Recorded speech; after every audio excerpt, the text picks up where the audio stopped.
A life blessed by God would be born. An oracle was sent the day the twins of the Brelov family were born. The younger one, Noxia, as if she was proving the oracle true, grew up into a respected lady with radiant, silver hair and a noble smile.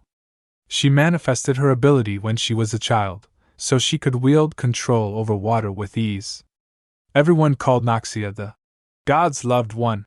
However, the older sister among the twins, Asia Brelov, her black hair looked like it was drenched with filthy water. People were whispering, "Look at her dull face too. I don't think I've ever seen her smile." What's more, her sister possesses an ability, but I've heard she still doesn't have one.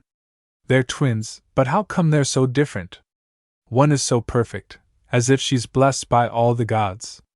But the other one. She thought, I didn't think I'd hear such things, even at the Crown Prince's birthday party. At this moment, everyone was mocking Asia. The younger sister who had everything, and the older sister who had nothing. Their situation was an amusing source of gossip among the nobles. If Asia couldn't stand their whispers and left, the rest of them would mock her even more by bursting into laughter. She said, "Kva." Asia said, "Ah, my mistake. However, today will be different. You were talking about me, weren't you? I didn't hear you well, so would you mind repeating what you said?" Noxia said. "I wonder? What did I say again? You said one seemed to be blessed by all the gods, but what about the other?" Asia said, "Wasn't that about me?" Noxia thought, "I simply said that, since I look forward to your future." Asia said, "I don't remember allowing you to meddle. So can you quit with your wicked babble?" Noxia said, What did you say?" Asia said, "Listen to what I'm about to say. If anyone dares to talk behind my back, whoever it is, I'll rip their mouth off." Noxia said, "I have absolutely no intention of being pushed around easily. At first, I didn't know that this was the world of a book. The last thing I remember from my past life is that I quit the job I was so sick of and left to travel. Then, the plane to my destination exploded a few moments after takeoff. I had certainly died. Servants said, 'My lady, please open your eyes.' Lady Asia. She thought Thana, S.I.A. But when I opened my eyes, I had transmigrated into the body of someone from another world. You fell from a galloping horse, so this much is a miracle. I've transmigrated, but my name is Asia, my younger sister is Noxia, and my family name is Brelov?" I suddenly recalled a memory. The Loved Saintess. This novel was incredibly popular. It was the story of two completely opposite twin sisters. The younger sister, Noxia, who was loved by all, and the older one with no remarkable qualities, Asia, who was always compared to her. Asia had always lived in a withdrawn manner, and as time passed, she started desiring Noxia's possessions. People thought, why did God give everything to Noxia alone? Why do I have nothing? If only I had been born as Noxia, if I was Noxia, that's right. Asia was the villainess and the loved saintess. She thought, so, I've become that Asia, right? I wonder if it's because I read a lot of fantasy novels, but this isn't too shocking. More than anything, it means I became a noble, doesn't it? I accepted this reality quite fast. I've already died, so I can't go back to how I was before. I actually don't care anyway. I had no family, and my life was only about enduring day after day. Not to mention, my situation here isn't that bad. No matter what I wear, it suits me. The Asia in the novel who compared herself to Noxia constantly went through hell. I think I'm slightly pretty? But I'm not the same. I didn't envy Noxia's beauty, personality, or ability. I'm already young, rich, and pretty. I should wholeheartedly have a lavish lifestyle, which I couldn't have done in my past life.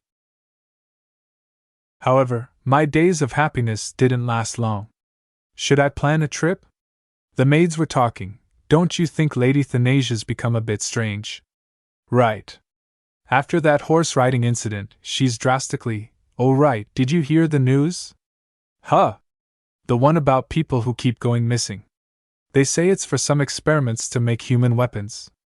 Are you talking about the Kalyua Empire? Are you alright, my lady? I'm fine. Then Asia said, Rather, repeat what you just said. The Kalyua Empire, and what else? The maid asked. There's a rumor going around in society. Apparently, the Kalyua Empire is conducting experiments to make human weapons.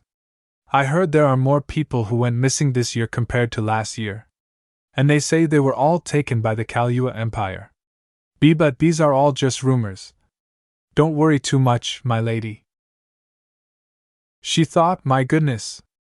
Only now had I been reminded of that part of the story. The Arwen Empire, where the loved saintess takes place, will start a war with the Kalyua Empire. The issue is that after that war is lost, then Asia will die. And the one who kills her is the final villain of the novel, Askin. As he was the only survivor of the human weapon experiments, he becomes the strongest being in the world, and a monster at the same time. She thought, let's stay calm. I still have time. Askin once escaped the experimental lab at the age of 15. Because of his ragged clothes, he was mistaken as a slave, and was sold to the Arwen Empire. This is it. So there was a line like that. Since then Asia and Askin are the same age, if he was 15, then it would happen this year. Then Asia said, Where's the slave marketplace in the capital? I have to go there immediately. The maid replied, What? The slave marketplace? Why, all of a sudden? Then Asia said, I have no time to waste. Quickly prepare the carriage and... A man said, Excuse me, master. Then Asia looked at him questioningly and said, Come in. The man said, I've fetched water for the bath, as per your orders. Then Asia looked at him in wonder. Coal-black hair. Deep, golden eyes. Tattoos of ancient language around the neck. She thought, no way. She asked, What's your name? The man looked at her curiously and said, It's Askin. Then Asia looked at him in shock and thought, Hold on. Why is Askin at our residence? Nothing of the sort happened in the original novel. While Askin's escape from the laboratory was mentioned in The Loved Saintess, it was never stated that he was a slave for the Brelow family. However, as The Loved Saintess wasn't a completed novel, it could have simply been a part of the setting that hadn't been mentioned yet. Then Asia thought, since I was thinking of searching for Askin anyway, I guess I'm lucky that he appeared right in front of me. She said, Master? Askin said, If there's nothing left for me to do, may I go and attend to other matters? Then Asia, attracted to him, replied yes. Then Asia thought, what was that? Why was he in such a hurry to leave? The maid asked, My lady, are you really letting him off that easily? Then Asia said, What do you mean? The maid replied, It's nothing. The maid asked, It felt like you let him go earlier than usual, so I just... Then Asia thought, earlier than usual? Did she do something prior to my transmigration? Then Asia said, What did I used to do again?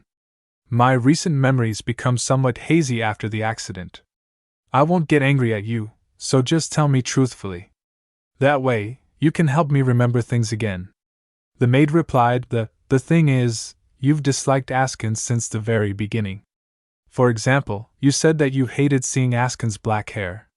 You made him carry your bath water inside even though the tap worked just fine. And when you were in a bad mood, you'd bring out your whip and punish Askin. She stopped for a second, thinking, I just raised my very own death flag.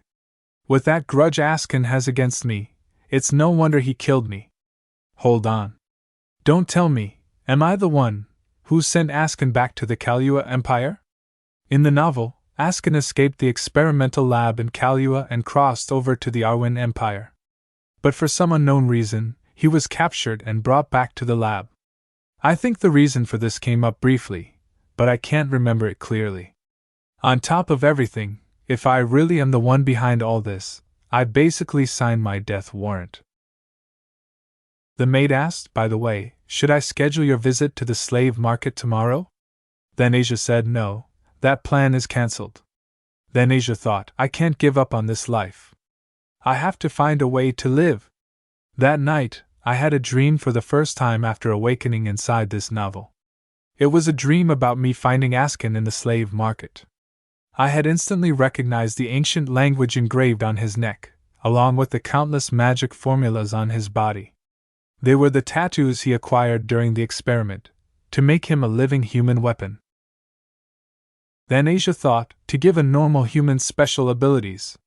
That means I can have a special ability like Noxia, the ability to control water. It had always been an ability that I could never even dream of having, but if I managed to understand the meaning of the ancient runes and the magic formulas on Askin's body, even I could gain the ability to control water. That's how I started doing my own experiments using Askin. Since my actions would go against the law, I took measures to keep everything completely hidden. And the first thing I did was figuring out what Askin's abilities were. Then Asia said to Askin, "It's no use pretending to be powerless. All those formulas on your body make it obvious. You aren't a normal human anymore. Come on, show me all of your secret abilities." "I see, you're not going to say anything until the very end, is that it?" Then Asia whipped Askin vigorously and stared at him, forcing out his pain.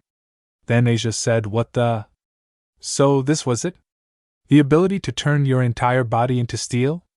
With this, you wouldn't die even if you had to face dozens, no, hundreds of enemies. Because you wouldn't even get the slightest of wounds. Now, shall we test how long you can last in that state?" Askin looked at her with wonder.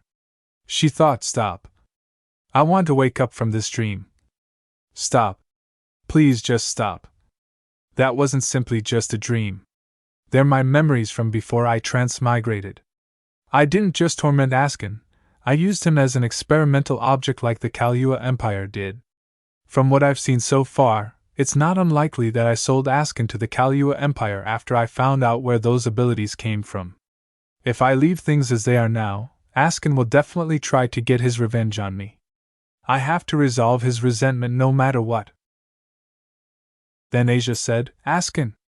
Askin looked at her questioningly and asked, "What made you come all the way here? Is there something you want me to do?"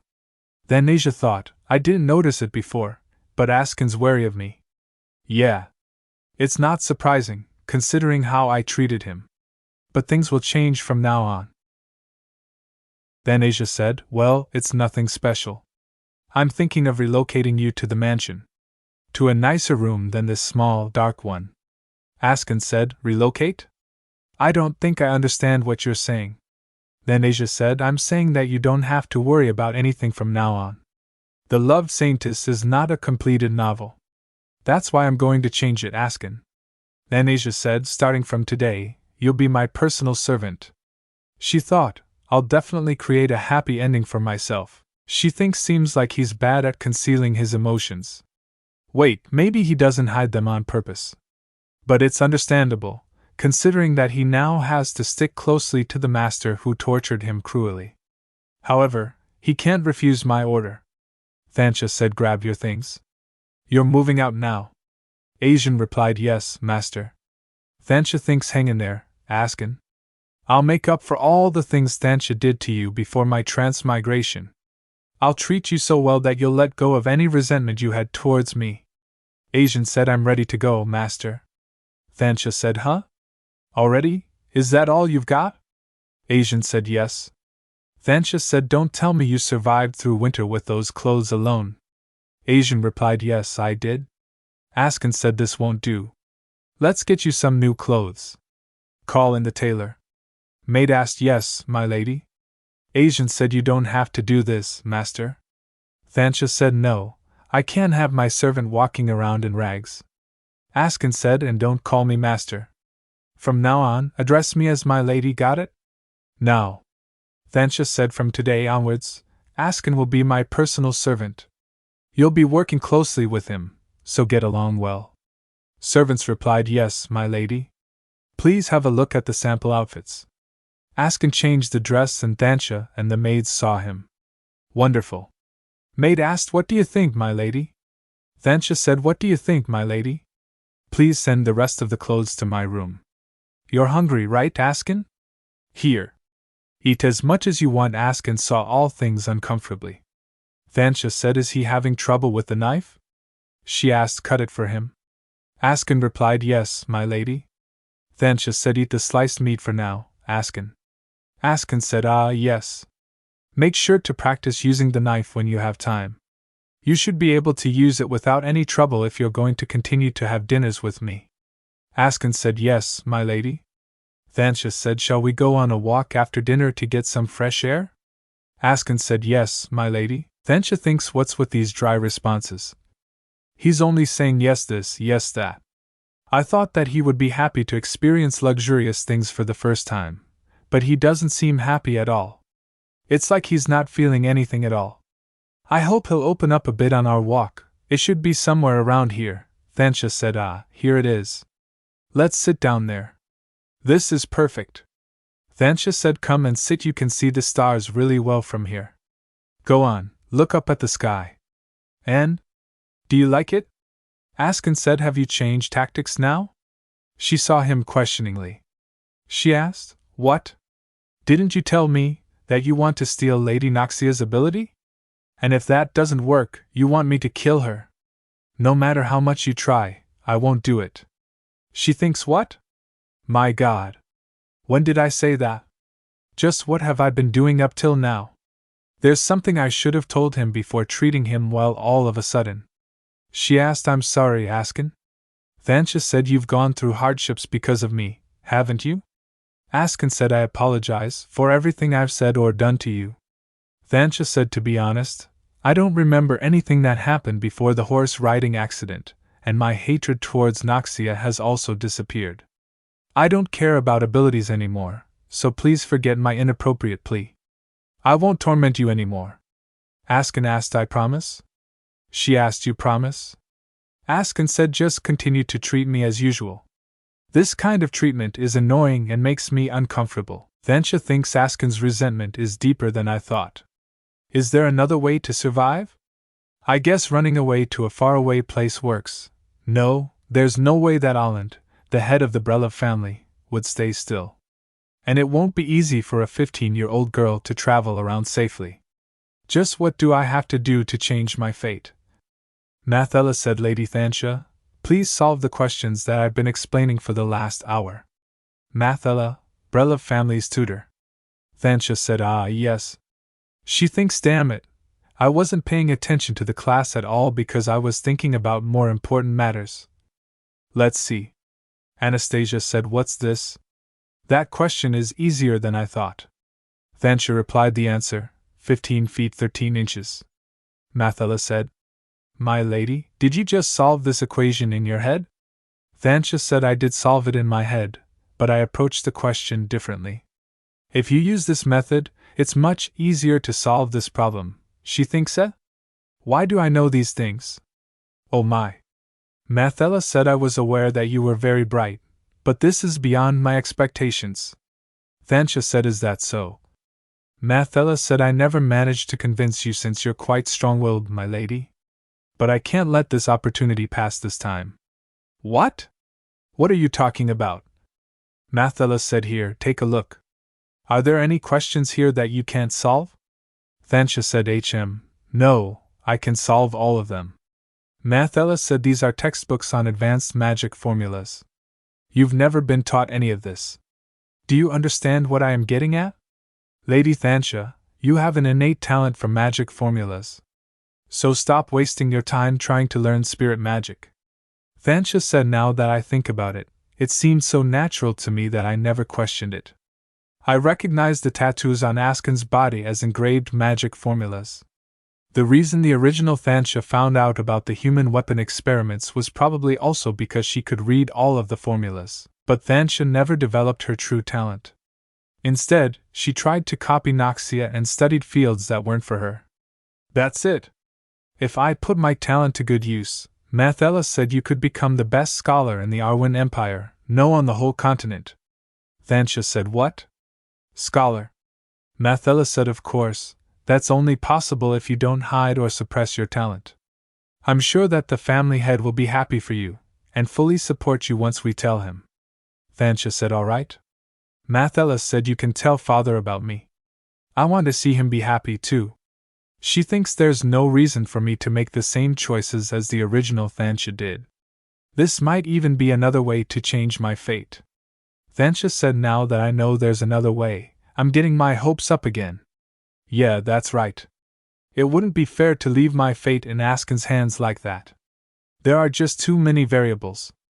At the very least, I need to have the ability to protect myself. Askin said, oh no. Watch out. She thinks that voice just now, Noxia said, S sister, Noxia, Thansha's younger sister, and the female lead of the novel. Askin said, my lady, are you alright? Thansha said, why yeah, thanks. What about you? You got wet too. Askin replied, I'm fine. Noxia said, I'm so sorry, Thansha. It might sound like an excuse, but I didn't do it on purpose. Thansha said, it's alright. Thansha said, I didn't get hurt or anything. I remember reading this scene in the novel. Thansha said the servants were begging Noxia to show them her ability, and Noxia ended up making a mistake since she lacked control over her power. That's why, Noxia asked. It was a simple accident, so don't worry about it. Noxia said, alright. Thansha said, however, it's not a good idea to practice out here. Thansha said guests could be passing by here on their visits, and we can't have them getting drenched in water. Noxia said, you're right. I didn't think that far ahead. Maid said, Lady Thansha, it isn't Lady Noxia's fault. Another maid said, that's right. We asked her to show us her ability, and Thansha said, so you're aware of your mistake, right? Noxia said, why yes. Thansha said, from now on, don't beg our soft-hearted Noxia to use her ability all the time. Noxia said, what? Thansha said, did you not listen to me? Should I repeat myself? Maids replied, and no need. We'll keep that in mind. Noxia said, thanks. Thansha said, for what? For what? Noxia said, for accepting my apology, and being considerate of me. Thansha said, it's nothing, really. She asked, you don't have to thank me for such a small. Thansha said, anyway, I should get going first, Noxia. Noxia said, sure. Noxia said, what was that? I feel like her expression darkened for a moment. Did I make a mistake again? Thansha said, Askin. Askin asked, yes? Thansha said, take that shirt off for a moment. Thansha thinks those wounds, did I do that to him? I should treat them with an ointment so they don't scar. Here it is, this should do the job. Thansha said, Askin, what are you doing right now? Askin said, you told me to take off my shirt. Thansha said, why yes. But why are you kneeling on the floor? She thinks right, in the dream, I whipped Askin on his bare skin to test his ability to turn his skin into steel. Askin must have misunderstood my order to take off his shirt. Askin said, what are you doing right now? Can't you see? I'm putting ointment on your wounds. Thansha said, stay still and don't move. It's an ointment to prevent scarring, so it shouldn't hurt too much. What I'm doing right now could be completely useless, but I still can't turn away from this child's wounds. So, being nice to Askin is just a small insurance for the unpredictable future, and a simple act out of sympathy. I thought about how I could prevent my death once again. Thansha thinks, would it be possible to stop a war from happening with my talent? A lot of things would change if the war between the Kalyua Empire and the Arwen Empire never broke out in the first place. Firstly, the Brelow family wouldn't go down, and they'd have the necessary resources to protect me. Also, as the general of the Kalyua Empire, Askin would never have to kill me. On top of that, if I manage to protect Askin so that he doesn't get dragged back to the laboratory, then the human weapon experiments might never succeed. Askin was a key figure in the successful completion of the experiments, after all. Thansha thinks the question now is how I can use my skills to prevent the war. As of now, I can't think of a good answer to that question. Maid asked, my lady. Why are you sleeping here? Are you alright? Thansha thinks I must have fallen asleep last night thinking about my dilemma. Thansha said, oh, I just dozed off for a second. But did something happen? Maid asked, the family head invited you to have dinner with him today. Let me help you get ready for dinner. Thansha said, the family head did what? Thansha thinks if it's the family head, then it's Alan Brelow, my father? Why did he invite me to dinner all of a sudden? Thansha thinks it's my first time meeting father after transmigrating. I'm a bit nervous. Alan Brelov raised his family into fame and wealth with his good business sense, brilliant mind, and cold personality. But contrary to that cold-hearted image of his, he showered his daughters with endless love. Thansha thinks it'll be fine. Let's try to act as natural as possible. Alan said, come on in, Thansha. Thansha thinks, what the? Why is father so young? Ah. Right, according to the setting, father married my deceased mother at an early age. Thansha said, sorry to make you wait. She thinks, stay calm. I was told that you were busy today. Alan said, that's right, but I wanted to give you a present, so I rescheduled all my plans. Thansha said, a present? This is... Alan said, I heard from Matella. You found your talent in the magic formula field in your latest class, didn't you? I hope you liked my present to celebrate that matter. Also, make sure to think well about your future from now on. I'll try to support you as much as I can. Thansha said, this is such an unexpected gift, thank you. Thansha thinks he rescheduled his appointments to give me a present? He could have just had it delivered to my room though. Askin thinks he loves his daughters way more than I thought. Noxia said, congratulations, sis. The jewels are so pretty. They will suit you well. I just remembered that the Crown Prince will hold a ball for his birthday soon. You should wear the necklace to that ball. She thinks, hold on, the Crown Prince's birthday ball? That ball is the very first time Noxia and the male lead meet. And said male lead is the Crown Prince, Rohel de Friends Arwen. With the ball as their first meeting, the two start to develop romantic feelings for each other, and fall in love when they become adults. Of course, as the cliché Villainess, Thansha tries everything to split them apart. But I wonder what will happen if I cheer for their love instead. I guess it could improve my chances of survival. It should be better than trying to drive them apart.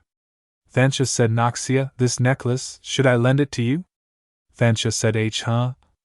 Noxia said, when I said that it would look good on you, I didn't mean that I wanted to wear it. Thansha said, I know, I just thought that it'd be nice if you wore this to the ball. Noxia said, I appreciate your thoughts, but how could I? Thansha said, you can just accept my offer.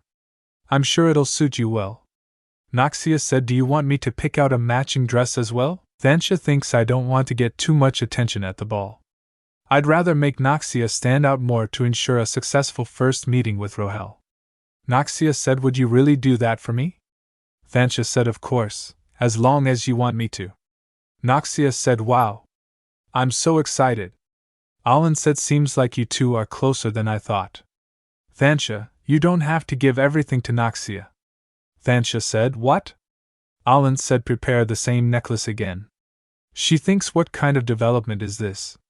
Noxia asked, when should we go pick out the dress? Thansha said, whenever you want to. Alan said, no, let's continue to talk. Askin thinks, what am I even thinking? While eating. All right. She thinks, Askin, did you think that you could escape from us? Dead or alive, escape from the Kalyua Empire. You can never.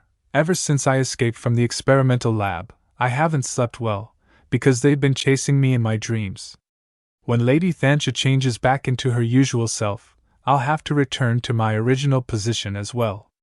Askin thinks that's why I can't get my hopes up. Never, ever since my ability got exposed, I've been looking for a chance to leave the Brelov family. It's difficult for the bounty hunters sent by the Kalyua Empire to infiltrate the mansion of an Arwen noble family like the Brelovs. I've only stayed here for so long because I thought I was safe from them.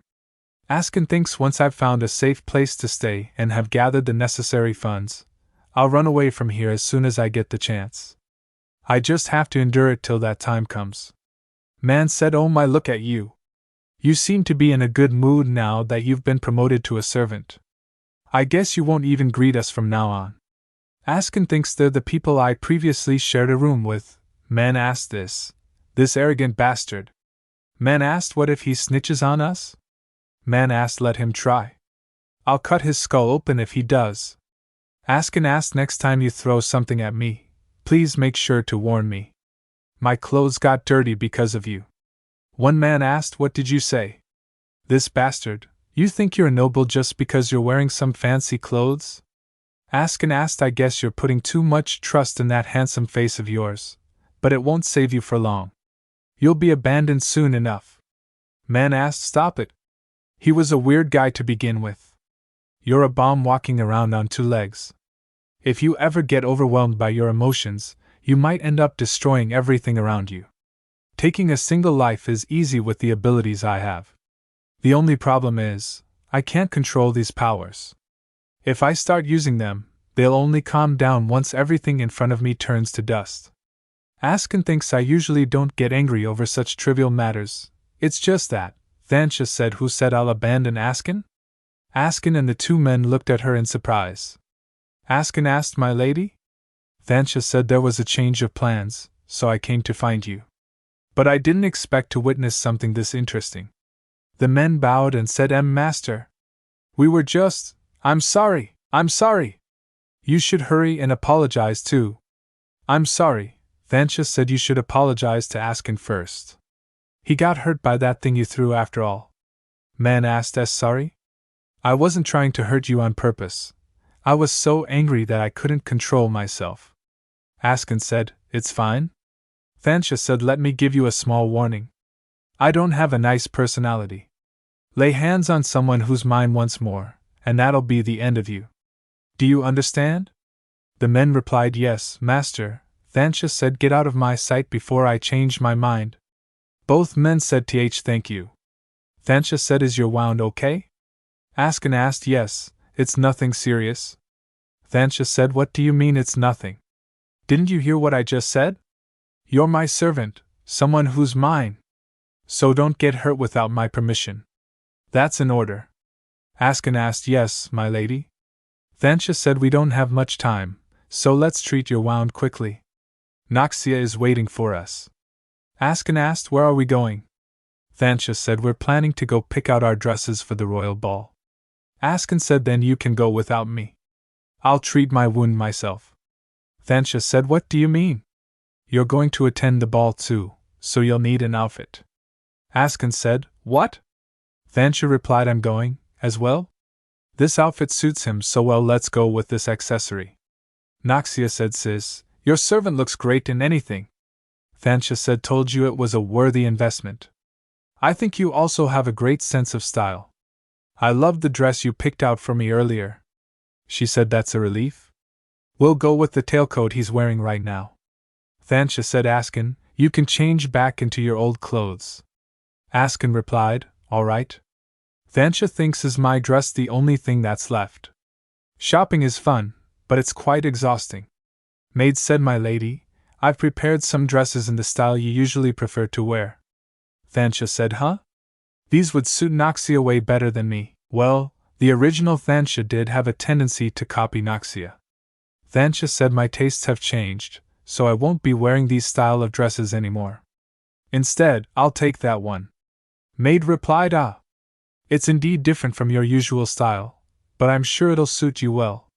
Do you want to try it on? Thansha said, no, it's fine. Just prepare that one for the ball. Noxia said, you helped me and your servant so much to pick out the right outfit, but you won't even try on yours? Thansha said, I know that it'll suit me without trying it on. Not to mention, I'm too exhausted anyway. Noxia said, I'll bring you some tea while you wait for everything to be prepared. She said, I'd like to have cold black tea. Me too. Maid brought the tray of tea. Here's your cold black tea. Thansha asked, thank you? She thinks, why is she so nervous? The cup of tea fell to the ground. Maid said, oh no. Noxia said, oh no. Get something to clean up this mess. Are you okay? She thinks that surprised me. Thansha thinks the bottom of the dress is completely soaked. Askin cleaned Thansha's clothes. Askin asked, my lady, did you get hurt anywhere? Thansha said, no. Askin said, I couldn't do anything about the color, but it should feel drier now. Thansha thinks, well, that was a quick reaction. It's normal for servants to do these things for you, but it still feels strange. Maybe it's because I've only seen Askin look at me with wariness. For him to act like a real servant, somehow, she said, how cute. Thansha moved his hand and thought, oh, my hand moved on its own. She said, thanks. You can stand up now. She thought to think that it's cute to see Askin working diligently. Since when did I find such things cute? Maids replied, I'm sorry. One maid asked, I don't know how to make up for this mistake. It's my fault. I should have educated my employees better. Thansha said, do you think I'll be satisfied with just an apology? Maid replied, no, of course we will compensate you accordingly. Is there something you want from us? Thansha said, first of all, you should cover the laundry fee of my dress and my servant's clothes. If the stain doesn't wash off, you'll have to send me a new dress. Maid asked, of course. Will you also punish her like you did last time? Thansha looked at her questioningly and said, punish? Maid asked, previously, you personally whipped the employee for her mistake. Could you generously overlook it this time? Thansha thought, what? That explains why the employee was shaking so much. It's only natural for her to be nervous and scared of me. I can't say that I have a good personality, but I'm nothing compared to the original Thansha. She thought to think that she even whipped the staff of a dress salon. I wonder what Askin's thinking right now. Not to mention Noxia, who's silently awaiting my decision. Both of them are acting as if they're familiar with this situation. However, Maid asked, I understand that it's our mistake and that we deserve any kind of punishment. Thansha said, that's enough. You don't have to explain yourself. I won't punish anybody. Does the employee I punished the last time still work here? Maid asked, and no. I made sure that she can't even come close to this salon, so you don't have to worry. Thansha said, there's no need to go that far.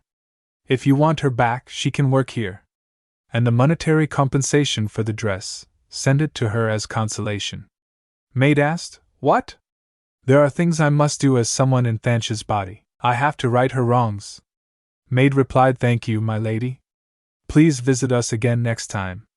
Maid shouted, we survived. Maid replied, are you all right? Maid said, here's the receipt. Askin replied, thank you. Thansha said, but did something happen to her? Why'd she forgive me so easily? Maid asked, how should I know? That's just a typical noble's temper. I guess she's in a good mood today. Another maid replied, you're probably right. Maid said, I don't know what caused the young Brelow lady to change, but I have a feeling that the rumors about her will completely change sooner or later. Noxia said, Neen? Aren't you getting off the carriage? Thansha said, I want to collect my thoughts. I'll be back after a short ride. Noxia said, all right. Thank you for today. Thansha thought that much should be enough as a consolation fee, right? If I send her too much, people might start spreading weird rumors. Thansha's evil acts also happened off-scene. There's a lot I'm unaware of. What else did I do? If I don't find a way to protect myself, then, Thansha said, should I have let you out with Noxia? There was just something I needed to think about on my own. Is there something you want to tell me? Askin said, I told you before, didn't I? I don't know why you're acting like this, but it's just annoying and uncomfortable. Askin said, just tell me what you want. Thansha said, what? She thought, what did I do now? Wait, don't tell me. How cute. Thansha said, is this about me patting you on the head?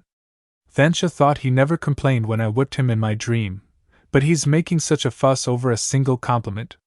Now that I think about it, he had the same reaction when I showed him the night sky full of stars.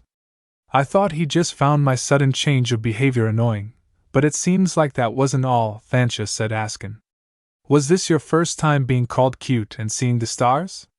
Askin said, is that of any importance? She thought he's not denying it. This is quite adorable. Since Askin always seemed so mature, I had forgotten something. The fact that the incredibly strong villain in the novel was just a boy. Thansha said, of course it's important. If it was your first time, then I want to show and say many more things to you. Maid said, then I want to show and say many more things to you. Another maid said, did everything go well? Noxia replied, Maid asked, I guess it's obvious that Lady Thansha just made fun of you instead of picking out a nice dress. She probably suggested the ugliest dress in that salon. Noxia said, don't say that. She helped me pick out a dress I really like. All of the dresses she suggested were so beautiful that I had a hard time choosing. Maid asked, you're too kind, my lady. Maid asked, right now, you should protect yourself from Lady Thansha's tricks. There's talk about her planning to ruin your dress on the day of the ball. Noxia said what? Noxia thought the maids might be right. I've fallen for her fake kindness before. However, Noxia said, it's different this time. Thansha said when she got drenched in water, when she received the present from father, and also today, when she picked out the dresses, it's the first time she's treated me this kindly after my abilities manifested. We might be able to get close again. So, Noxia said thanks for worrying about me, but you don't have to tell me these things. I truly believe that my sister has changed. Maid replied yes, my lady. If you say so, Maid said please excuse us. Noxia said I made the right decision, right? Noxia said she would pat my head and tell me I did good. Maid asked if that lady over there was Brelev's eldest daughter. She said you can't compare her to her younger sister in terms of looks and abilities. She couldn't believe they were twins. Thansha said all the good genes went to the younger sister. The maid asked if she just got the leftovers, then quickly apologized. Thansha asked if she thought she was pathetic too. The maid clenched his hand, and Thansha said just using words wouldn't do, to follow her, and that it would be better not to scream.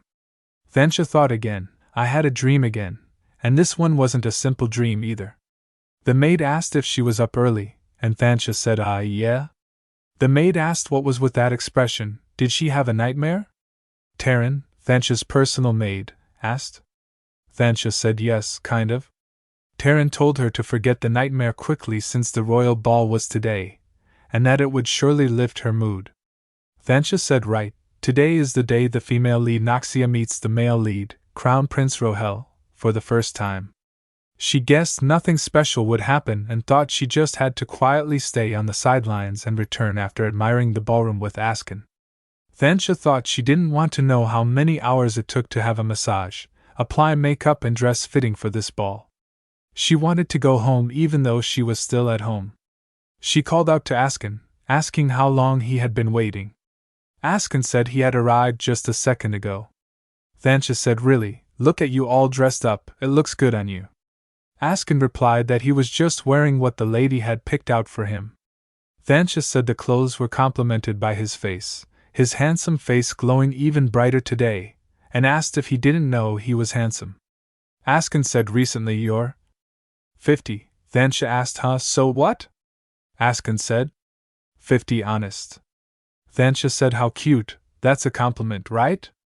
Noxia shouted sis. Thansha asked Noxia if she had already been waiting for them. Noxia said yup, and asked if she would ride in the same carriage. Thansha said of course, why was she asking? Noxia said she didn't know, since Thansha usually wanted to ride separately, and she was happy they'd ride together. Thansha said there was no reason to go separately since they were sisters after all.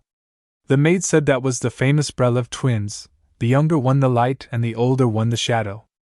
Thansha thought they were behaving exactly like in her dream and realized why Thansha didn't want to arrive with Noxia, as people whispered as soon as she walked past. It was annoying, so she thought she should leave Noxia's side so she could meet Rohel naturally. Thansha said see you later Noxia, she wanted to look around with her servant. Noxia said okay, see you later.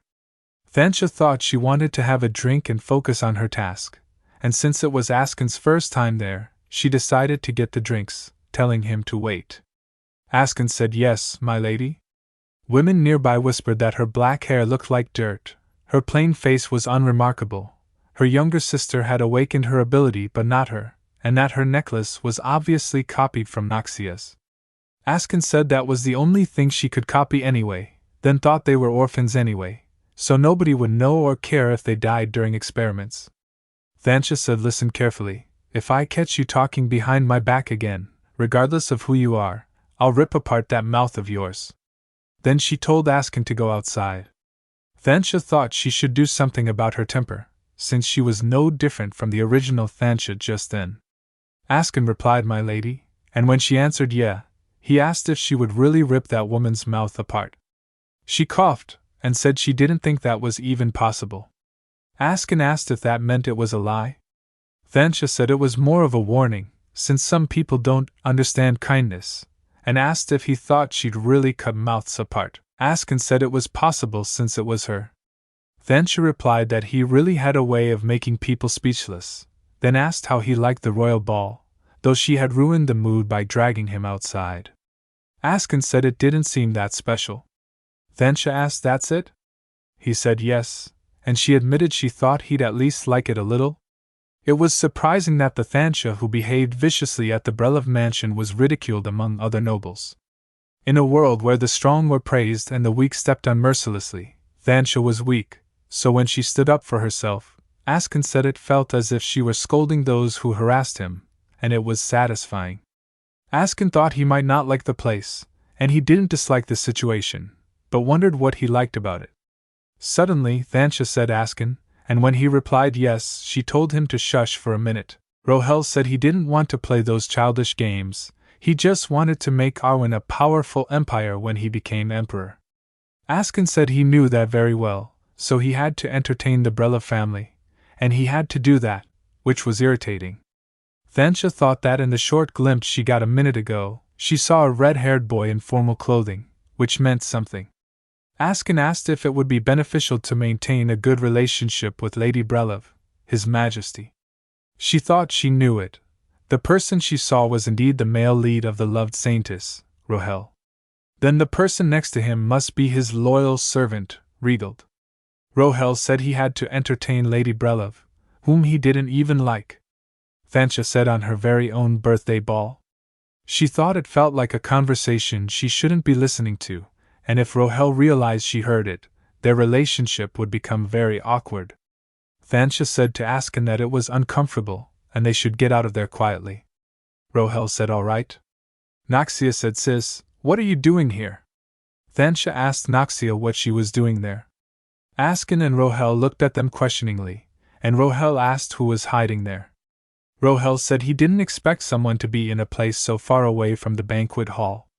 Thansha said, "The thing is," but Noxia greeted His Majesty, the Crown Prince, and introduced herself as Noxia of the Brelov family, and her sister, Thansha.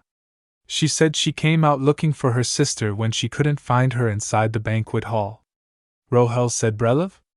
And added that they might have overheard their misleading conversation just now, so he would like the chance to explain. Noxia said no, don't bother, she didn't want to inconvenience him in any way. She was also past the age to play childish games. Rohel said, "So you heard?" Noxia said if he was referring to himself saying he didn't want to play childish games, then yes, she heard it quite clearly. Thansha said, "And Noxia?" Noxia clenched Thansha's hand and said then they would excuse themselves. Rohel asked, "Happy birthday, Your Majesty." Thansha thought, damn it. Rohel thought that he was trying to set them up and enjoy his life, but things weren't going according to plan at all. Noxia said she never thought that the Crown Prince would say such disrespectful words so carelessly, and asked if Thansha didn't get hurt. Noxia said that, to be honest, earlier in the banquet hall, people came up to her saying hurtful things about Thansha. While she did warn them, it seemed like others said bad things too, seeing how Thansha angrily broke a glass and left the hall.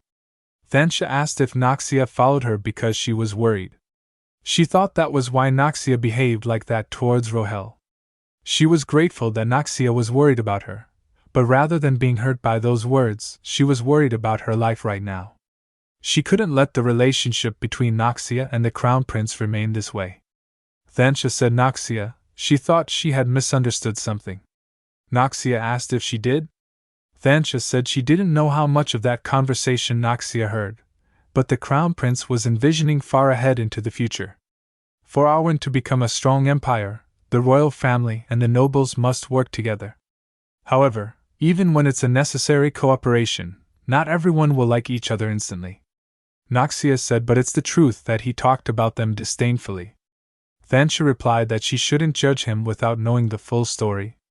The Crown Prince was someone with great ambitions, after all.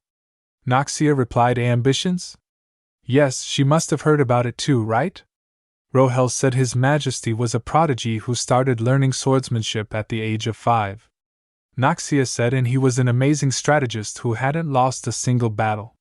Yeah, and that wasn't all. With eyes full of class and grace, and lips as red as roses, Rohel asked if countless young ladies fell for him the moment their eyes met. Noxia replied she did hear those rumors, but Rohel said then she must know what a promising individual he was. From intelligence, talent, and looks, he was someone far from lacking. Thansha said it was only fitting for such a perfect person to have great ambitions. Noxia asked her sister if she liked the crown prince. Thansha shouted no, she didn't. Thansha said she just didn't want them to misunderstand each other. She told Noxia to at least give him the chance to explain himself. Noxia said all right, if that's what she wanted. Thansha said yes, thank you, let's go up to him now, and Askin said there you are, Lady Brelov. Noxia asked Lady Tara what she was doing there. The girl said oh my, did she forget already? She had promised to show them her ability to control water, and many people were waiting for her. Thansha thought no. After hearing Lady Tara's words, she suddenly remembered an incident from the novel. In fact, there was another reason why Rohel and Noxia became interested in each other. And in the middle of that incident was the sub-villainess, Rayana Krisha. In order to embarrass Noxia in front of everyone, Rayana set off a party popper when Noxia was demonstrating her ability. Just as she planned, Noxia got frightened because of the loud noise from the party popper and lost control of the water, spraying it all over the room. The person who shielded Noxia from getting drenched was none other than Rohel. Thansha thought she was planning to enjoy this romantic scene from a distance, but as of now, things might progress differently than in the novel. Thansha asked Noxia how about talking to the crown prince before she returned to the banquet hall. Noxia asked if she had to, saying people were already waiting for her. The girl said the crown prince was coming to the banquet hall anyway, so she could talk to him there. Noxia said she'd talk to His Majesty as she met him in the banquet hall. Thansha said but, alright, Noxia, she should go ahead and she'd follow in a bit. Noxia said sure, see you later. Thansha told Askin to go find Lady Krisha in the banquet hall quickly and tell her that she wanted to speak with her. Since Rayana hated Noxia as much as she did, they understood each other and became friends thanks to their similarities. Right now, Rayana was most likely waiting for the right time to signal her servants to set off the party popper. Their priority for now was to divert her attention, and buy some time. Thansha said the lady who visited them a few times at their mansion, he remembered her, right? Askin said he did. Thansha asked if possible, to keep her distracted so she didn't have time to do anything else. Askin replied yes, my lady. Thansha said Askin, she would be entrusting him with this. Askin replied he'd do his best. Thansha thought her task now was to find Rohel and try to engage him in a conversation with Noxia. She hoped everything worked out as planned. However, life never goes the way anyone wants it to. Thansha said they fucked up a little while ago. Thansha thinks where did Rohel go? According to the novel, he was nearby when Noxia showcased her ability, so he should be somewhere around here. Why is he over there? Thansha thinks I knew it. The story has changed from its original flow. Rohel asked Your Majesty. HM? You're the lady I saw in the garden earlier, Thansha asked. I'm the oldest daughter of the Brelov family, Thansha. Rohel asked you look like you were looking for me urgently? Did something happen? Thansha said I just wanted to talk with you since there seemed to be a misunderstanding earlier. Rohel said that's a relief then. I thought that I'd never be able to explain myself. Your Majesty, my sister was also present earlier. I think it's better if all three of us talk about it together. Thansha asked that's fine too? Nice, we arrived on time. Thansha thinks it seems like Askin is keeping Rayana distracted as planned. If things continue like this, Noxia won't embarrass herself in front of everyone. Moreover, Rohel seems interested in Noxia's ability, so we should be able to make up, huh? Thansha thinks that's one of Rayana's servants. Why is he holding a party popper? Thansha said to Rohel looks like Noxia was demonstrating her ability. Rohel asked I don't mind waiting a bit. I'm rather interested in her demonstration myself. Rohel said then shall we go and watch from a closer position? Thansha said sure, let's do that. Thansha thinks I don't have a good feeling about this. I should ensure that Rohel is close to Noxia just in case. He's going to set off the party popper right now. Rayana isn't even here, so why? No, more importantly, Rohel is too far away from Noxia. Thansha said Your Majesty this way? Let's go closer. Rohel said thank you. Thansha thinks if I want to create a scenario where Rohel protects Noxia from the water, he has to be closer to her. Just a bit closer, one more step. Noxia said Kia. Thansha thinks and no, this way, Noxia will. Rohel looked at her questioningly. She thinks everything would have been in vain. Present. Thansha said, why, Your Majesty? She thinks I messed up.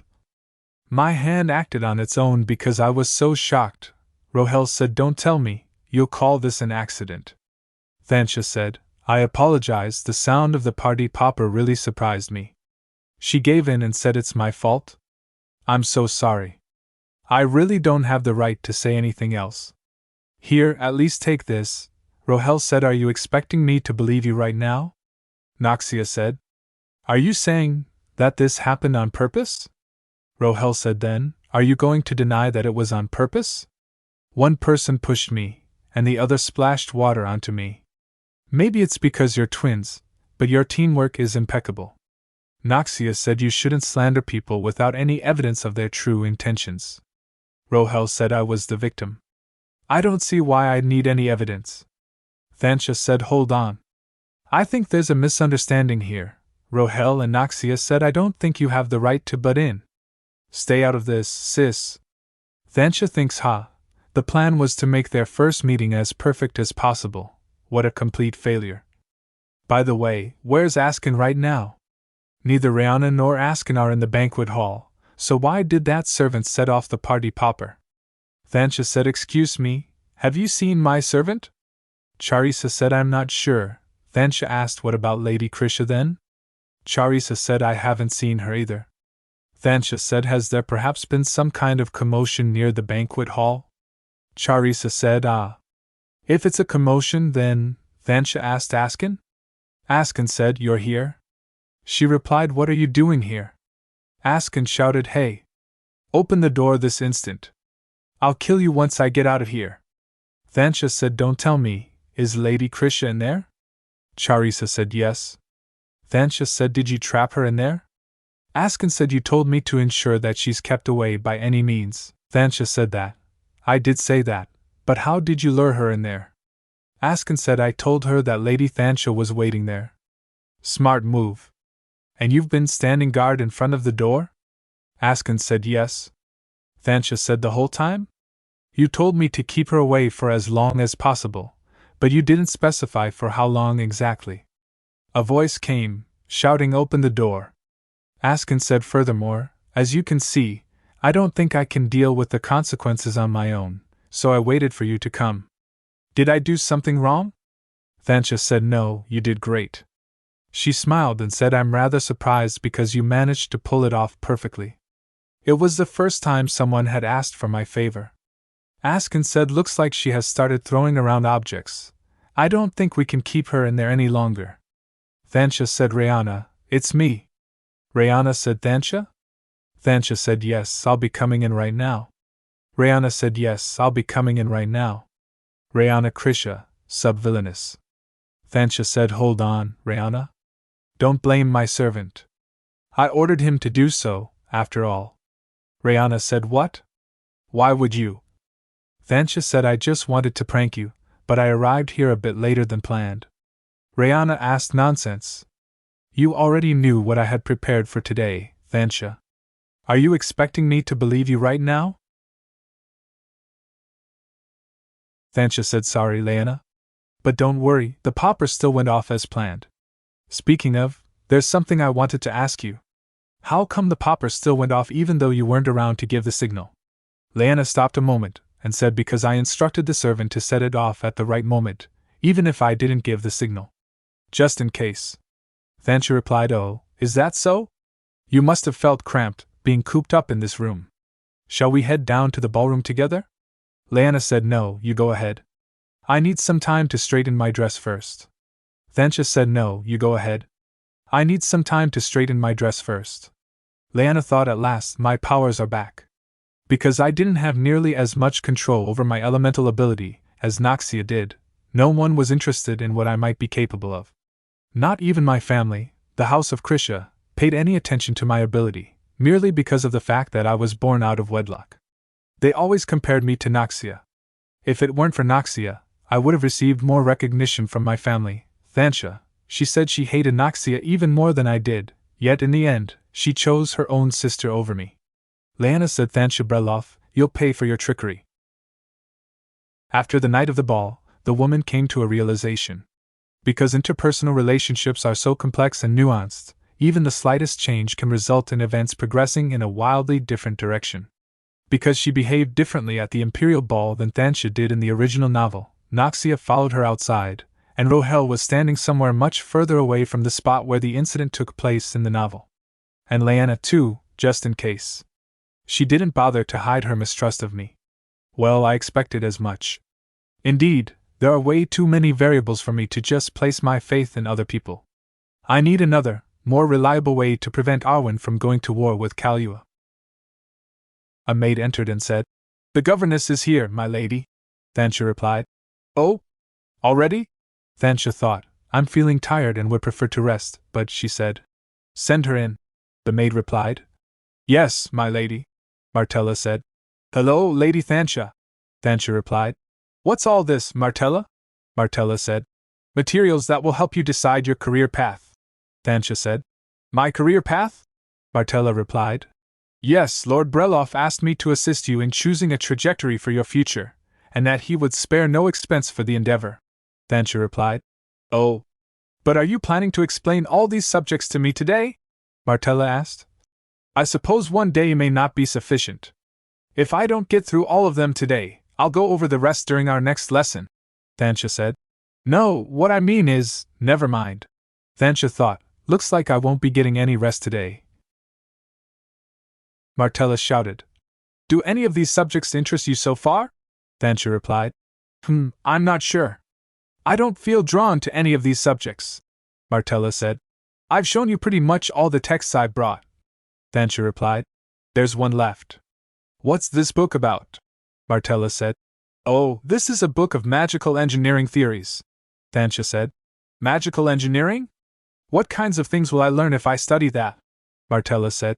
As you can see, I was going to exclude this subject because I didn't think it would be suitable for you.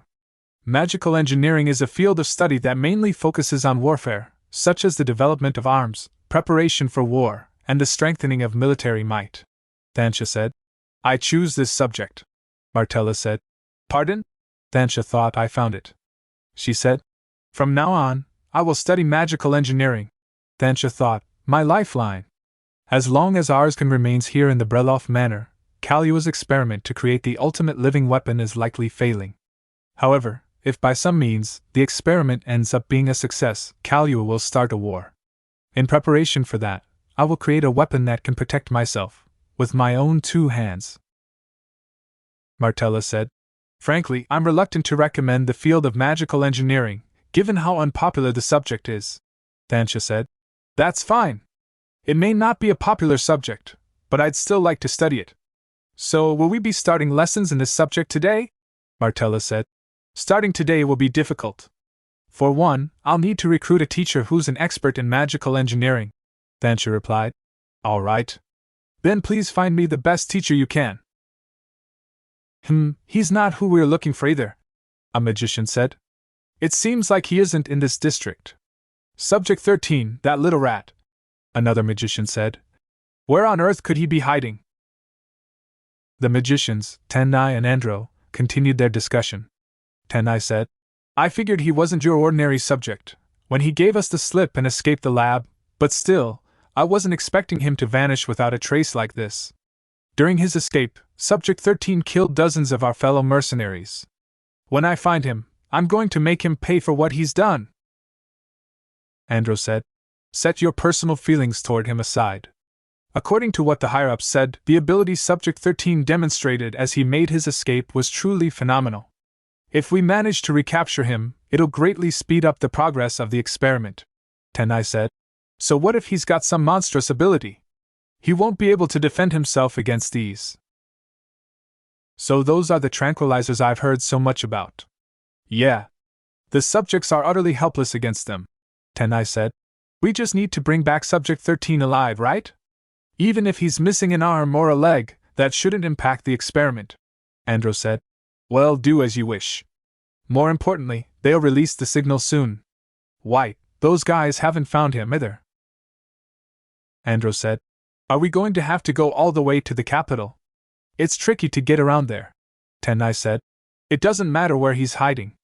It may take more time, but we'll eventually find him. Andro replied. That's true, but do you by any chance know why Subject 13 escaped? If we know the reason, it might help us narrow down places to search. Tenai said. How can we know what the subject of an experiment is thinking? Guess he just didn't like it there. A maid said. Ours can. Would you mind looking after my boy for a bit? I have an important duty to attend to today, but he insisted on coming to work with me. Arskan replied. Oh. The maid thought Arskan, aka Can. Back in the lab, I was in solitary confinement for a very long time. Because their experiments on me yielded very promising results, they kept me separate from the other subjects. After spending a number of years in isolation, I ended up sharing my room with other children who showed similarly favorable results. At first, I didn't care who the other children were. A child said, Hi. I'm Subject 1890. You're Subject 13, right? How long have you been here? A girl said. Subject 13's been here since before I even arrived. The child asked. Wow, then he must have lived here for a really long time. Can he talk? The girl replied. I've never even heard his voice. I tried striking up a conversation, but he never replied. Have you ever heard him speak, Subject 17432? Another child replied. No. The children continued talking. One said, Tada! I braided his hair and then tied it.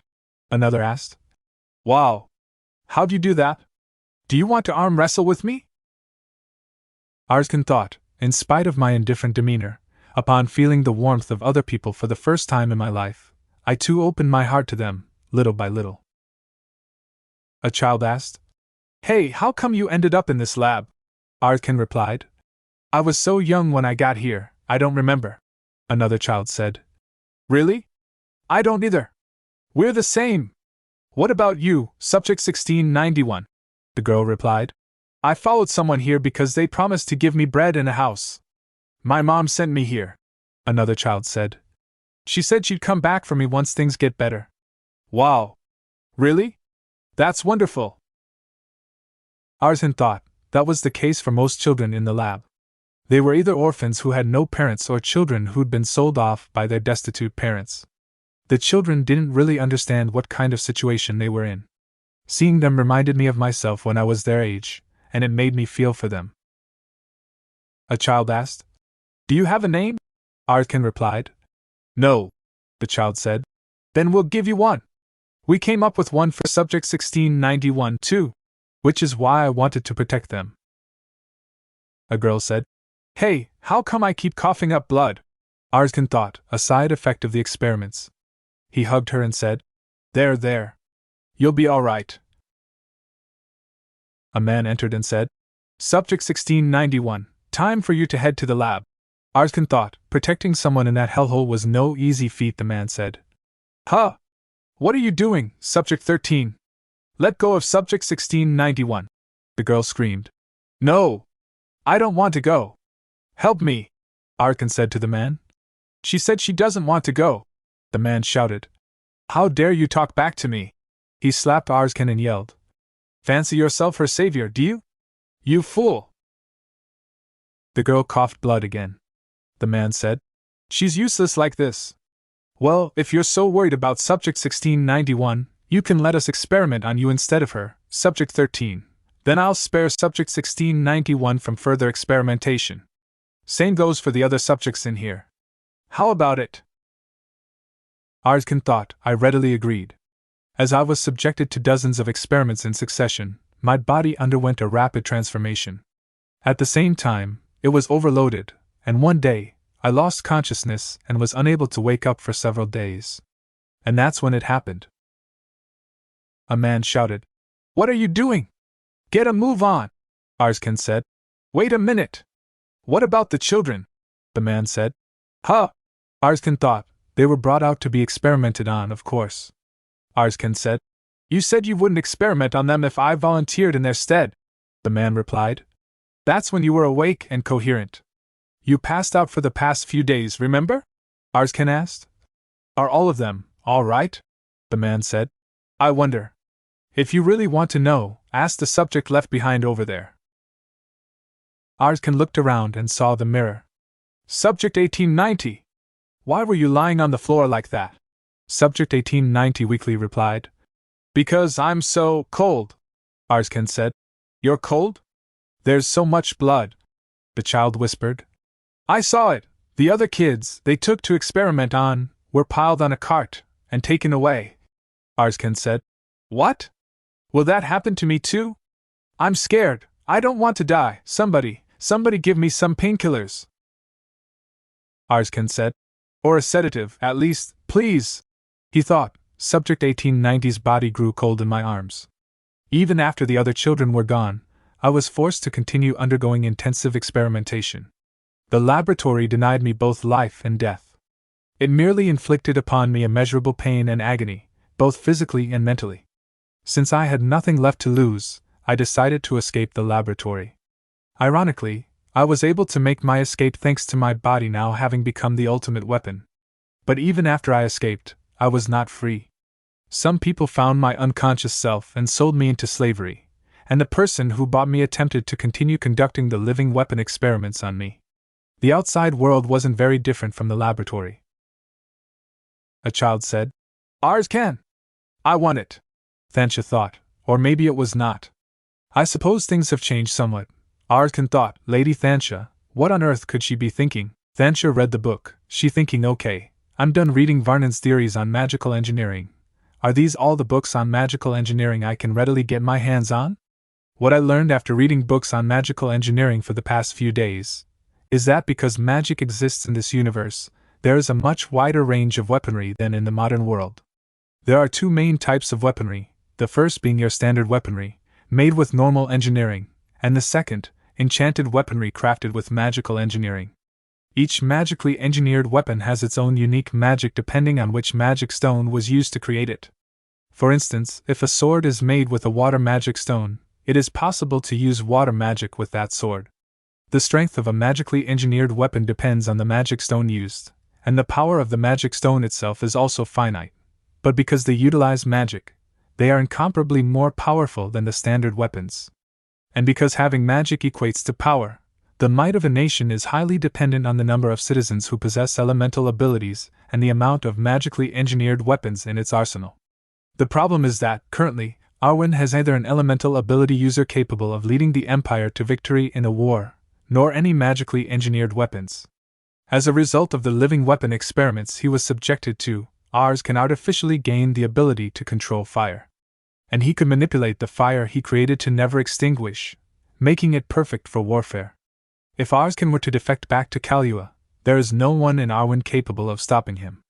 Of course, if he remains with me, such a future will never come to pass, but there's no guarantee how long Arskan will stay by my side. I need to prepare for the worst, by creating a powerful weapon. Anyway, magic stones. Magic stones are a crucial ingredient in magical engineering, but they are way too expensive to give out to soldiers. This must be why magically engineered weapons, while powerful, cannot be used by many, and magical engineering became such an unpopular field of study.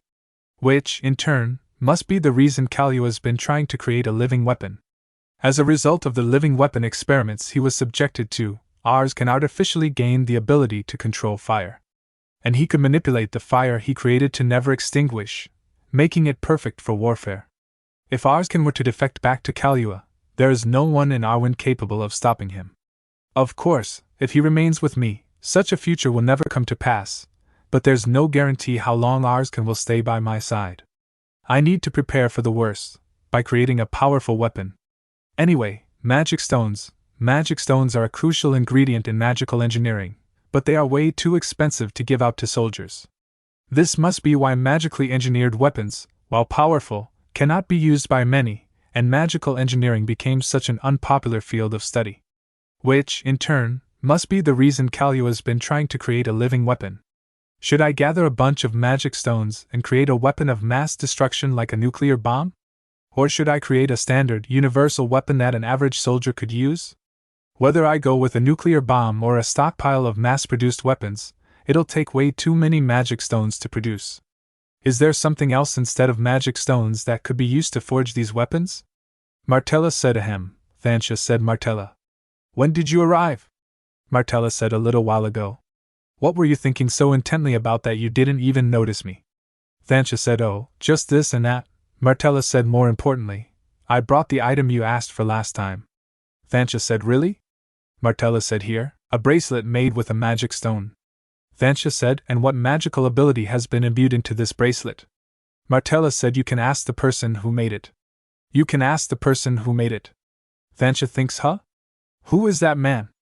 Martella said come in, Varnin. Martella said Lady Tanasia. As promised, I brought you a magical engineering teacher. He is highly renowned in this field. This is Varnin Artenando. Thansha said what? V. Varnin, are you the author of Varnin's theories on magical engineering? The book she was reading moments ago. Yes. A man said wrote that book. Varnin Artenando, magical engineering expert. Thansha said my goodness, this is such an honor. I recently read all the books you've written. I found them immensely helpful. Oh, excuse me. In my excitement, I forgot to introduce myself. My name is, Varnin said no need. I know who you are. Tanasia Breloff, the eldest daughter of Marquis Breloff. Vernon thinks I swear, had I not owed the Marquis a huge favor, I wouldn't have been dragged against my will all the way here.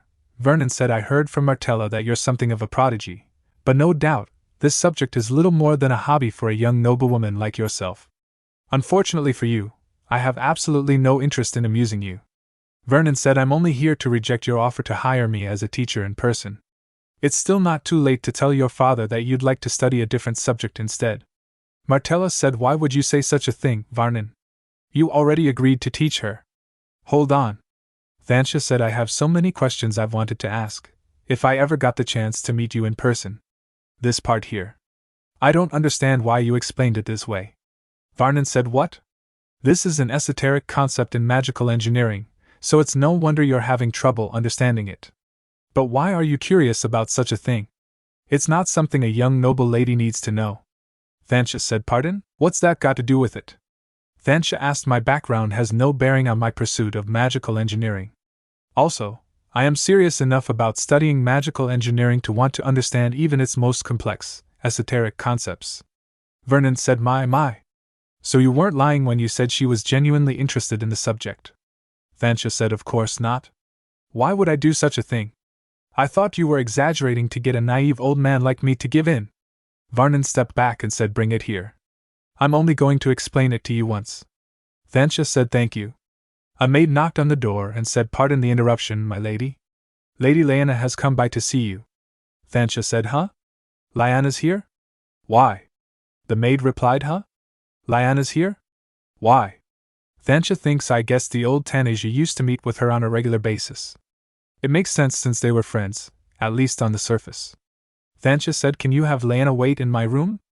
Ask her to be patient, and that I'll be there as soon as this lesson is over. Lyanna said what? She wants me to wait? The maid replied I'm sorry, Lady Lyanna. The lesson she's in was unplanned, so, Lyanna said fine. Just bring me some tea. The maid replied yes, Lady Lyanna. Lyanna thinks I thought it'd be advantageous to keep up the pretense of friendship, at least for now, so I came for the monthly meeting instead of canceling on her. Is she snubbing me openly because I'm the daughter of a bar hostess? What? Who could this be? A voice, Lady Breloff. It's me. Lyanna thinks that voice. Ours can seize him wonderfully. Lyanna said well, so we meet again.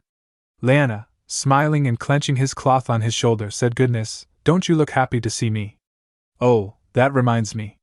One time, Tanasia was over at my manor, she beat a servant so badly that he ended up crippled. I suppose she wouldn't mind if I returned the favor. As it turns out, I happen to enjoy hurting pretty servants like you, and seeing their faces streaked with tears. Arskan said, and seeing their faces streaked with tears. Thansha thinks his explanation makes things so much clearer. Vernon said for the next question, I need some paper. Can I use this? Thansha said of course. Arskan said What's this? Thansha thinks oops. Vernon said did you draw this?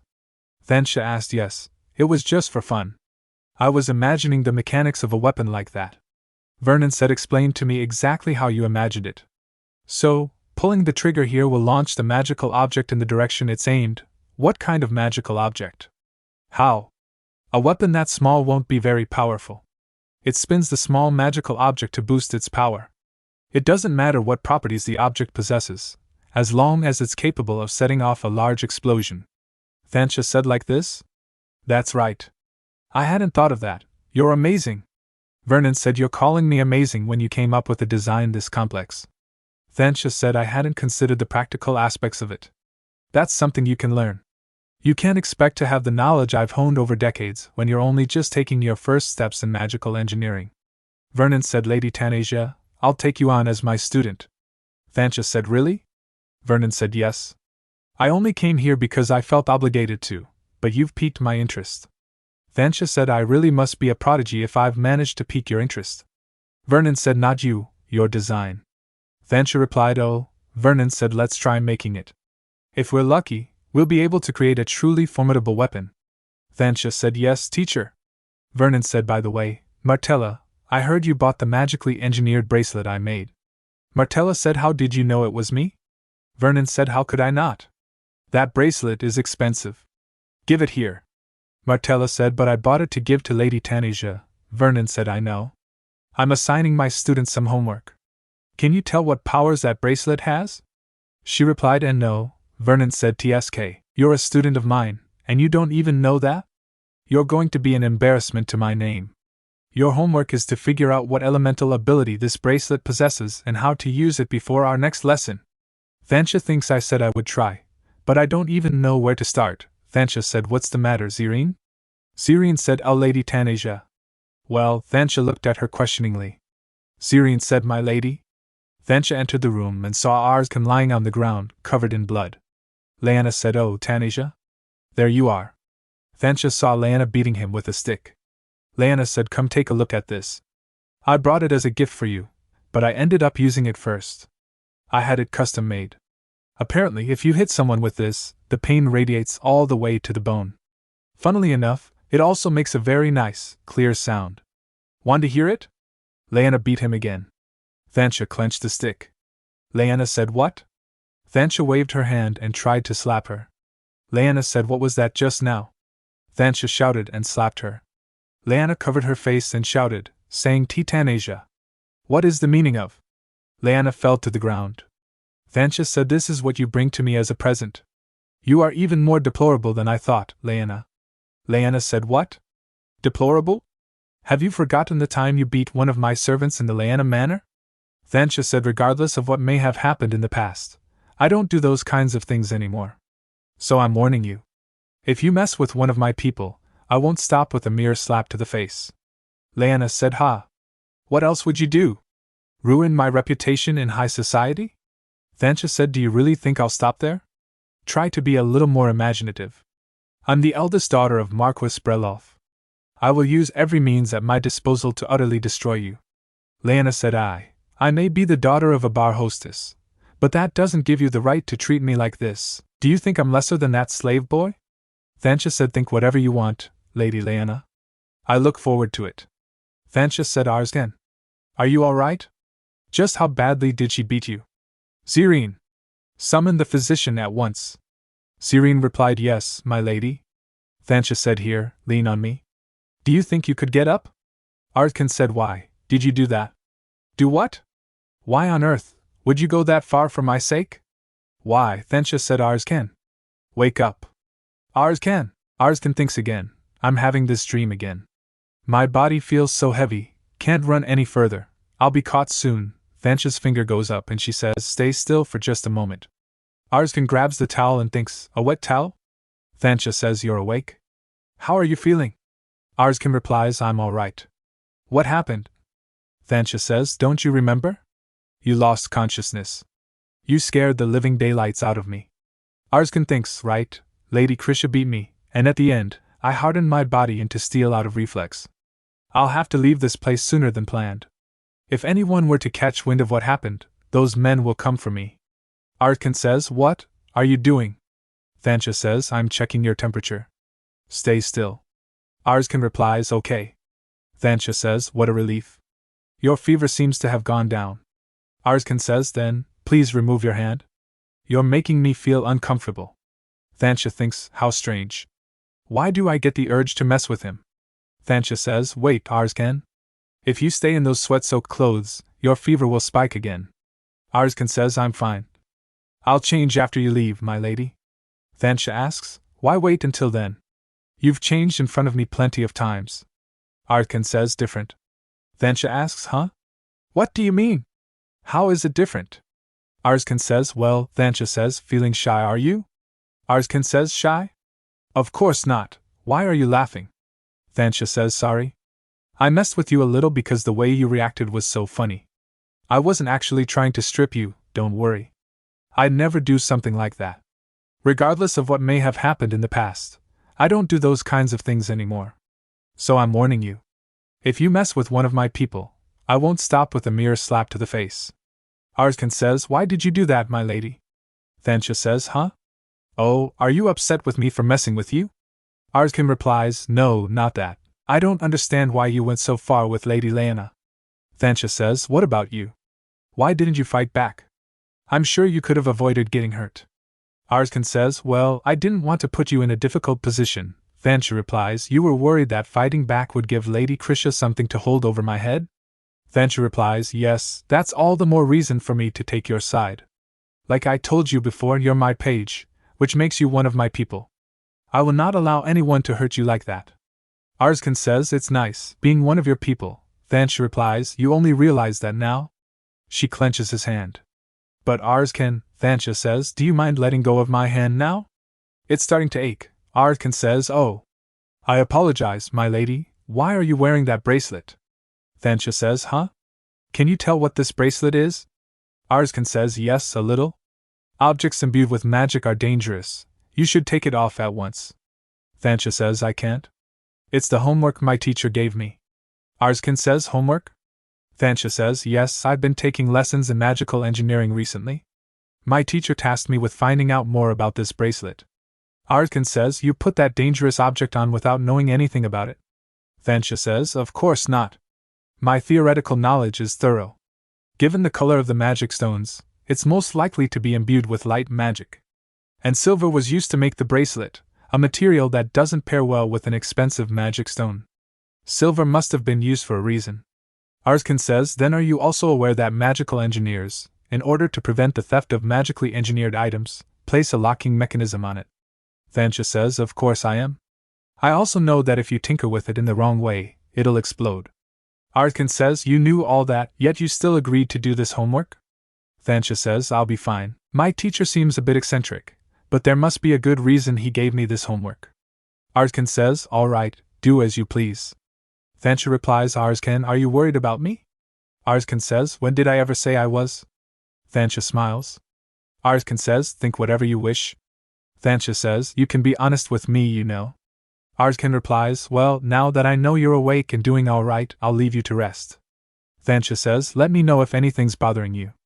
Thansha thinks, I will not allow anyone to hurt you like that. To think I'd feel reassured by those words. Let's not think about it too deeply. I can't stay here much longer, anyway. Soon I won't be able to see Arskan thinks, Lady Tanasia ever again. Thansha thinks while Arskan was recovering, I focused on completing the homework my teacher had assigned. Was this bracelet previously owned by someone else? Or am I the first person to imprint on it? If so, I can simply place a drop of my blood on the magic stone. But if someone else was the bracelet's original owner, the locking mechanism will trigger and cause it to explode. No matter how eccentric my teacher is, he wouldn't have given me an assignment that could potentially put my life in danger, and I doubt his intention was for me to gamble on 50-50 odds. Then what is it, exactly, that he expects of me?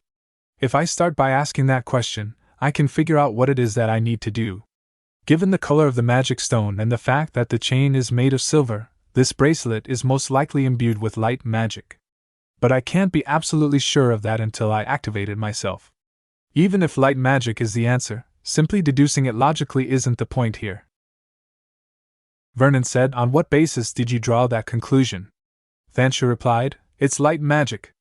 She wrote, it's also dangerous to try imprinting on a bracelet that may already have an owner. Thansha thought, So what I must do is check whether the bracelet has an owner by taking it apart. And if there is no owner, I'll activate it myself to confirm whether it's imbued with light magic. Thansha said, all right. Let's do this.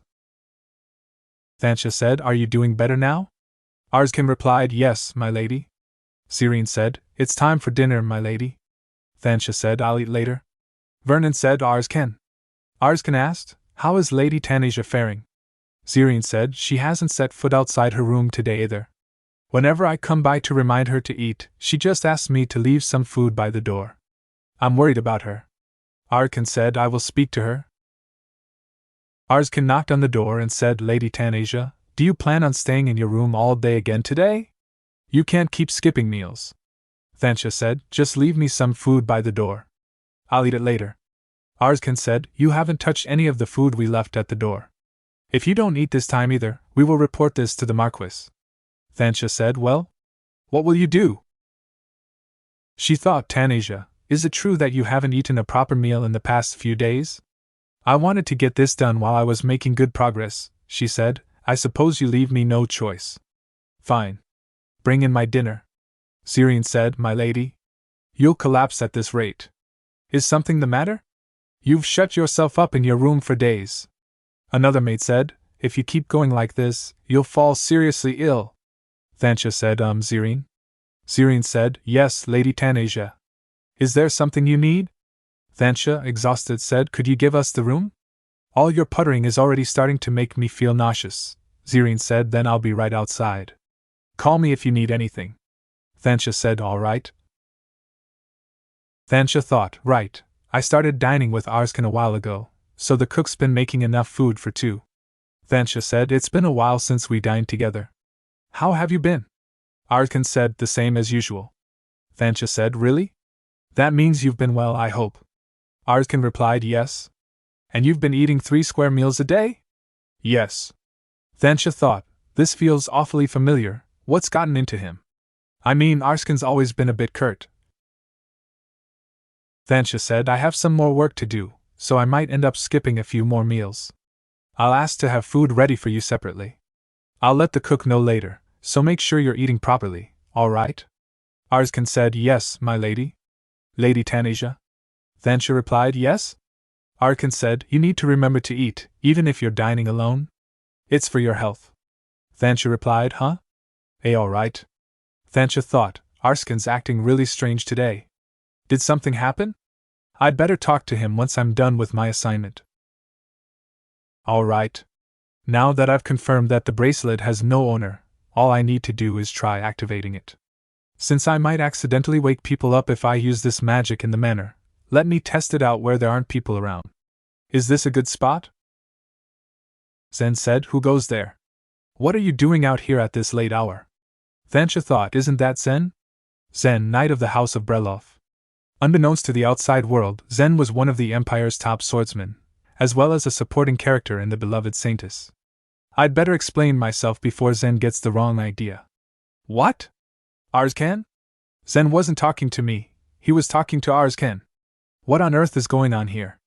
Zen said, who's there? If you do not answer me, I shall draw my sword. Thansha thought, he's carrying a bag, Arskan, could it be? You need to remember to eat, even if you're dining alone. Thansha thought, no wonder he was acting strange earlier. I was going to stop Zen right away, but I'd better not. If Arskan is planning to run away, and gets caught, he'll be punished for it. Oh well, here goes nothing. Thansha said, Arskan. Come with me. Thansha clenched her hand and went, thinking the man blocking my way was no slouch. Had I fought him right then and there, I wouldn't have stood a chance. To run into him today of all days, but I've been given another chance. Should I make a run for it now? Should I shake off her hand? Thansha said, Arskan, let's hide in my room for now. She shut the room door and said, Phew, were you really intending to run away? Arskan replied, Yes. He thought she'll resent me for it. She might call me a traitor for trying to leave after how kindly she's been treating me. I could hardly blame her for returning to her experiments and beating me. In any case, I won't be able to go back to being on such good terms with her. On good terms? Thansha said. So you were planning something that major, yet you hid it from me completely. I can understand why you may not trust me, but I must say, I'm a little hurt. Arskan said. What? Thansha said. Give me your bag. How long were you planning to stay hidden with this measly sum? You'll need a lot more money if you're planning to get a new identity and stay in hiding. If I were you, I would have filched everything of value in this room long ago, Arskan said. Are you telling me I should have stolen from you? Thansha said. Weren't you going to run away anyway? You know runaway slaves who are caught get their feet cut off, right? Adding theft to that won't make much of a difference, Arskan said. What are you doing? Thansha said. Isn't it obvious? I'm giving you enough money to survive while you're on the run, Arskan replied. Money? Why would you do that? Thansha said. I just want to help you, Arskan replied. But why? You wanted to know more about my body. You asked me before to tell you how to gain an elemental ability. I don't know everything there is to know on the subject, but if you want, I can tell you everything I do know, Thansha said. What? You're still worried about that? As I already told you several times, I don't care about any of that anymore, Arskan said. Then why are you being so kind to me? Thansha replied. Like I said, I just want to help you, Arskan said.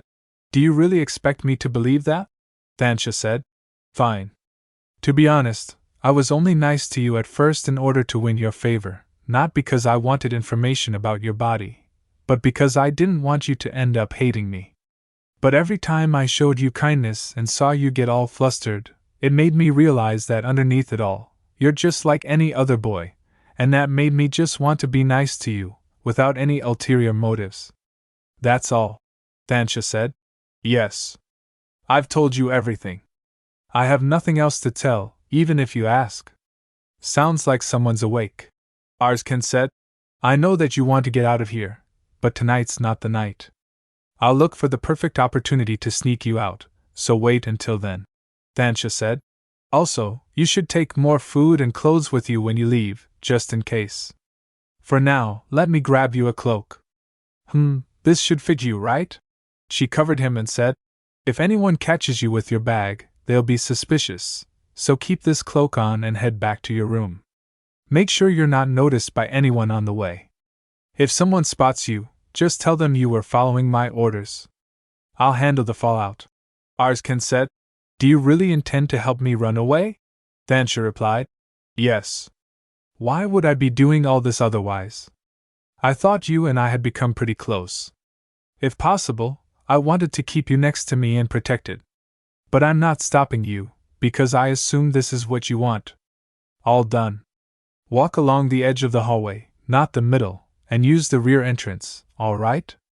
Then I'll see you tomorrow. Thansha thought, isn't it obvious? I'm giving you enough money to survive while you're on the run. Like I said, I just want to help you, but every time I showed you kindness and saw you get all flustered, it made me realize that underneath it all, you're just like any other boy, and that made me just want to be nice to you, without any ulterior motives. I am a little disappointed. I thought you and I had become pretty close. If possible, I wanted to keep you next to me and protected. Thansha thought, the manor was so quiet in the morning that the excitement of the previous night almost didn't feel real. I was also pretending to be ignorant on the outside, but my thoughts were a chaotic jumble. I used a bracelet with a magic stone last night. It's not something one can get their hands on easily. No doubt he'll figure out that I was the one who used it last night. Of all the people to catch me last night, it had to be a voice outside the door. Lord Breloff wishes to see you, Lady Tanasia. She thought it had to be Zen. He said, I will escort you to his office. Thansha thought, having read the novel, I know Zen is a man of few words, but to think he'd say so little. He's clearly cut from the same cloth as Arskan. Zen said, Lady Tanasia is here, my Lord Orland. Breloff said, Tell her to come in. Zen said, You may enter, my lady. Thansha said, All right, thank you. She thought, he's much scarier than Arskan. Thansha said, Father Orland? Breloff said, Come in, Tanasia. Have a seat over there. I'll join you after I'm done reading this document, Thansha said. Sure, take your time. She thought, oh dear. He looks really tired. Does he have a lot of work to do? Wait, could he have lost sleep due to all the commotion from last night? Brelov said. Tanasia Zen said he spotted a suspicious individual last night, but someone cast a spell to prevent him from apprehending them. Do you have anything to say about that? Thansha thought, just as I thought, he knew I was the culprit. Father's giving me an opportunity to explain myself, Thansha replied. Yes, I'm the one who used light magic outside the manor last night. She thought if I tried to come up with a half-baked lie, I'll only make things worse. Brelov said. Martella told me that you hadn't yet imprinted on the bracelet, Thansha replied. In order to complete the homework Varnan gave me, I took the bracelet apart and engraved a new equation on it. I was testing it out yesterday to see whether it would work properly, Brelov said. Already? You haven't been learning magical engineering for very long yet, Thansha said. I chose the subject myself. It's so fun that I've been spending all my time studying, Brelov said. I'm glad to hear you're enjoying it, Thansha replied. Anyway, did someone suspicious sneak into the manor last night? Brelov said. I don't think so. There was no evidence that anyone had infiltrated or escaped the manor, Thansha replied. Then perhaps Zen simply spotted someone from the manor and mistook them for an intruder, Brelov said. Someone from the manor? Thansha said. Yes. Last night, I wanted to try using the bracelet right away, but I was afraid I might wake people up if I did it in the manor, so I went outside, Brelov said. But when I did, it was too dark to see anything, so I summoned my page, but he and I missed each other, Thansha replied. Perhaps that's who Zen saw? She thought Zen saw Arskan's silhouette last night. That was likely enough for him to deduce that the person was a boy, not a grown man, which means father probably knows it too. What I want to hide isn't the fact that Arskan was there, but that he was trying to run away. Admitting part of the truth will make things more convincing, Brelov said. That sounds plausible. But this place is none other than the manor in which you and Noxia reside. I consider the security of this manor to be a top priority. Even though he is your page, he was behaving suspiciously last night and should be investigated. However, given what you've told me, I will let the matter slide this time. But I won't allow it to happen again. If something like this happens again, not only will the incident be investigated thoroughly, regardless of guilt, but anyone who behaves suspiciously will be expelled from this manor, Thansha said. Of course, father. She thought, phew, what a relief. Thansha said. There is also something I wanted to speak to you about, father, Brelov said. What is it? Thansha replied. Could you find me a laboratory? Brelov said. A laboratory? Thansha replied. Yes. I'd like to properly learn magical engineering, but the manor is not the ideal place to do so. I believe a laboratory will be essential to prevent a repeat of what happened last night, Brelov said. All right. I shall build you a laboratory, Thansha said. What? You'll build one? Brelov said. Of course. Constructing a building is no trouble at all. I'm more than happy to support your education. I will have an expert keep you updated on the construction of the laboratory, Thansha replied. Thank you, father. Zen thought, my lord, while Lady Tanasia may be telling the truth, she's clearly hiding something. Brelov said. It's fine. I don't know what she's hiding, but I've warned her. Moreover, since she seems to be dedicating herself to her studies, I will let this matter go. On a different note, Brelov said. Don't you think Tanasia takes after me? Zen said. Pardon? Brelov said. I thought she'd be frightened if I brought up what happened last night. The last thing I expected was for her to ask me for a laboratory. Give her an inch, and she'll take a mile. It pleases me to see that she has the potential to be a fine businesswoman. Perhaps I should have passed down one of my businesses to her instead of letting her study magical engineering. Zen thought, she's got him wrapped around her fingers. Zen said. I've brought you tea, my lord, Brelov said. What? I didn't ask for tea, Zen said. Lady Tanasia asked that I bring some tea to help alleviate your fatigue. He thought, then I'd love some. The maid said. Let me know if you need anything while you dine, my lady, Thansha replied. Thank you. She thought, since father said he would let what happened last night go, I can stop worrying about it, right? Orland wasn't the type of person to speak out of both sides of his mouth. After all, he lived by the creed. A man's word is his bond. In other words, if something like this were to happen again, Arskan wouldn't be able to avoid punishment. I'll have to make thorough preparations to help Arskan escape the manor safely. Arskan said. Lady Tanasia. She replied. Come in. Thansha thought, what the, was Arskan not able to sleep last night either? Because of what happened, Arskan said. Did anything of note happen today? For instance, did someone come to see you or keep an eye on you all day? And did you put the jewels I gave you last night somewhere safe? You need to keep them well hidden. If someone finds them, they might get the wrong idea, Thansha said. Arskan? Arskan replied. Yes, they're safely tucked away, and nothing out of the ordinary happened, Thansha said. That's a relief. You don't need to worry about anything else. I spoke to father about what happened last night, and he said he'd let the matter go, Arskan said. The man I ran into last night was an exceptionally skilled knight. The Marquis may very well have realized something was fishy, Thansha said. It's all right. While I don't know what father may truly be thinking, the matter is closed, Arskan replied. Yes, my lady. Thansha thought, why is he avoiding my gaze? He's only picking at his food too. Does he still not trust me? The maid said. Here are your tea and refreshments.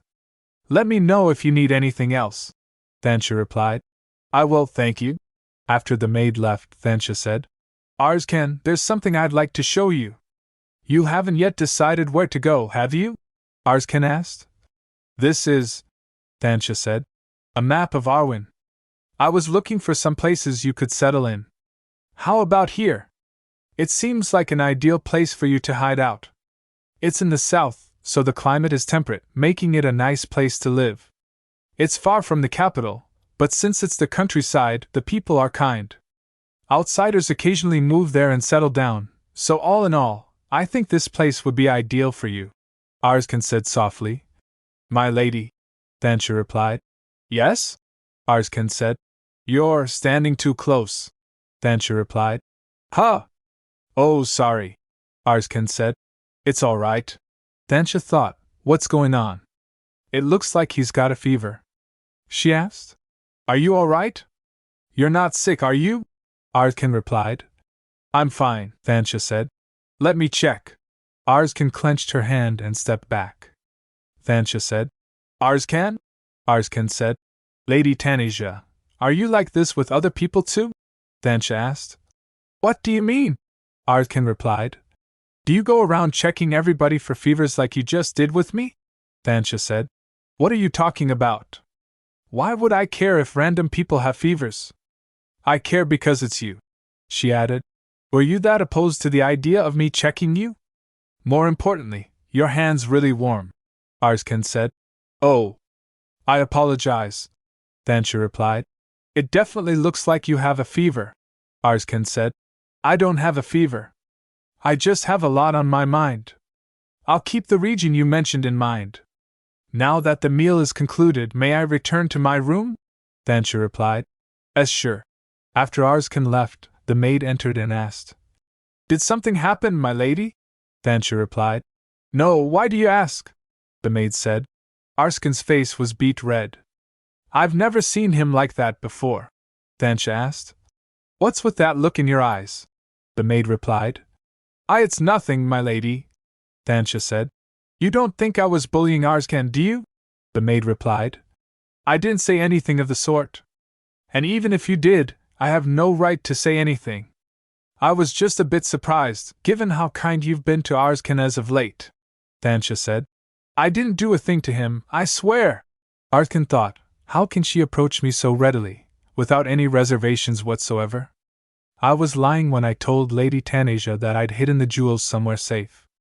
I took them out and spent all night poring over them. If I weren't seeing them with my own eyes, I would have thought I'd dreamed the whole thing. At daybreak, when I finally fell asleep, for the first time since escaping the laboratory, I didn't have a nightmare.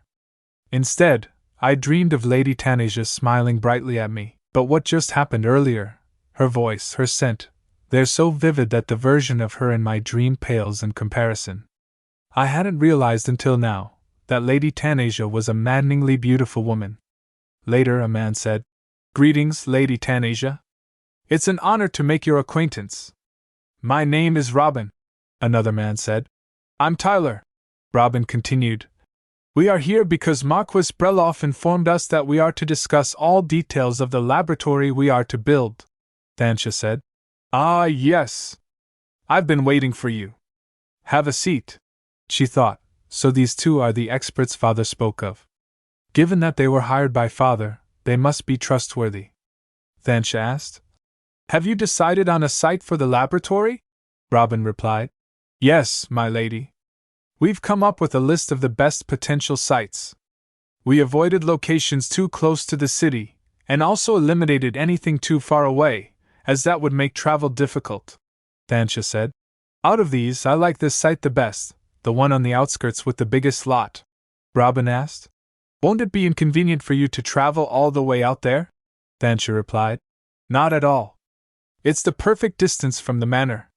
"Would you like to look at some sample blueprints of the exterior and interior?" Robin said. "Yes, please," Thansha said. "It's too ordinary," Robin asked. "Is there something you wanted in particular?" Thansha replied. "Yes. I'd like an underground bunker, as many secret passageways as possible, a room to store emergency rations, and exterior walls sturdy enough to withstand most attacks," Tyler said. "Lady Tanasia, that sounds like a fortress," Thansha replied. "That's right," she thought. "Since we're constructing a building anyway, it'd be a waste to use it as just a laboratory," Thansha said firmly.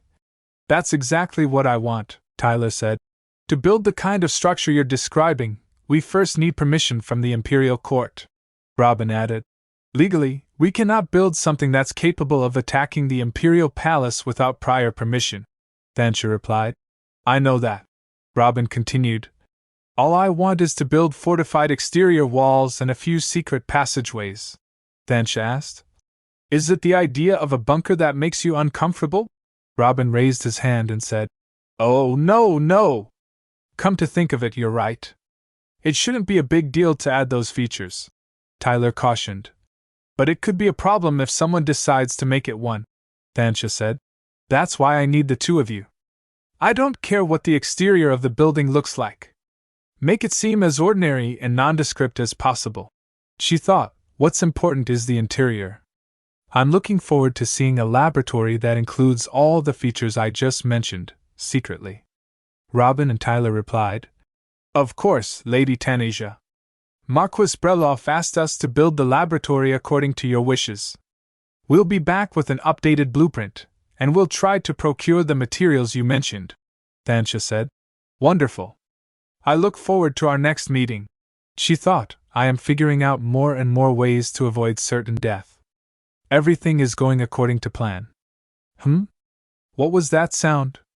She stepped out of the room and saw Noxia using magic. "Ah, Noxia's practicing her elemental ability," Noxia said. "Phew," Thansha thought. At this rate, she might end up fainting from exhaustion. While Noxia was blessed with plenty of innate mana, not even she can keep drawing from that well without any rest. In order to compensate for the shortcomings of the mana within a person's body, I need to develop a way for them to continue drawing mana from a magic stone. Well, approaching her now will only hinder her progress. Let me head back quietly. Suddenly, Noxia stumbled and said, "Oh, ugh!" Thansha cried out. "Noxia!" Noxia replied. "Tanasia? What are you doing here?" Thansha answered. "I was passing by when I heard a loud noise." "Are you all right? Are you hurt?" Noxia replied. "Oh, yes, I'm all right. The water I intended to put into the glass moved and," Thansha said. "Let me see. You're bleeding quite heavily. We need to stop the bleeding. Do you have a handkerchief or something like it?" Noxia replied. "No, I forgot to bring one with me." Thansha thought. "I left mine behind too," she said. "Hold on, let me call a maid and—" Then she thought, "Oh no, now it's raining too? What terrible timing?" Thansha asked. Can't you stop the rain with your ability? Noxia replied. Normally I'd be able to create an umbrella out of water, but I think I'm too tired to attempt it right now, sorry. Thansha said. It can't be helped. She tore a piece of cloth from her shirt and tied it around Noxia's hand. Noxia exclaimed. Titanasia? Thansha said. We can use this to staunch the bleeding, at least for now. Be careful not to get any rainwater on your cut. I'll go to the manor to get the maids. Noxia protested. What? In the rain? Thansha replied. Don't worry, I'll be right back. Wait there underneath the tree. Later, a maid said, Oh my, Lady Noxia. Did you get rained on? Noxia answered. My dress is a little wet, that's all. The maid said, But you may catch a cold. I'll prepare a bath for you after your wound is treated. Noxia replied. Thank you. Thansha thought, Thank goodness I was passing by Noxia just then. The cut wasn't life-threatening, but with the heavy rain, it would have been quite the predicament if Noxia were out there all by herself. Oh, there's blood on my dress. I'd better wash my hands at least. Nearby, one maid whispered, Did you see? Lady Noxia's been hurt. Another asked, Why? What happened? The first replied, According to what the other maids were saying, Lady Noxia got injured when Lady Tanasia pushed her from behind. Another maid gasped. What? Really? I thought she'd been uncharacteristically quiet lately. She probably saw Lady Noxia practicing her ability and got jealous. Thansha listened quietly behind the door and thought, No wonder my ears were burning. Noxia's maids have been bad-mouthing me behind my back all this time. I'd better tell them off at once, but frankly, given how Tanasia behaved in the original novel, they're not too far off the mark. Let's not make a big deal out of it. It's not like I didn't know I'd have a terrible reputation. It might give me more peace of mind to ignore what strangers say about me. Just then, Noxia said sharply, How dare you say such terrible things? A maid replied.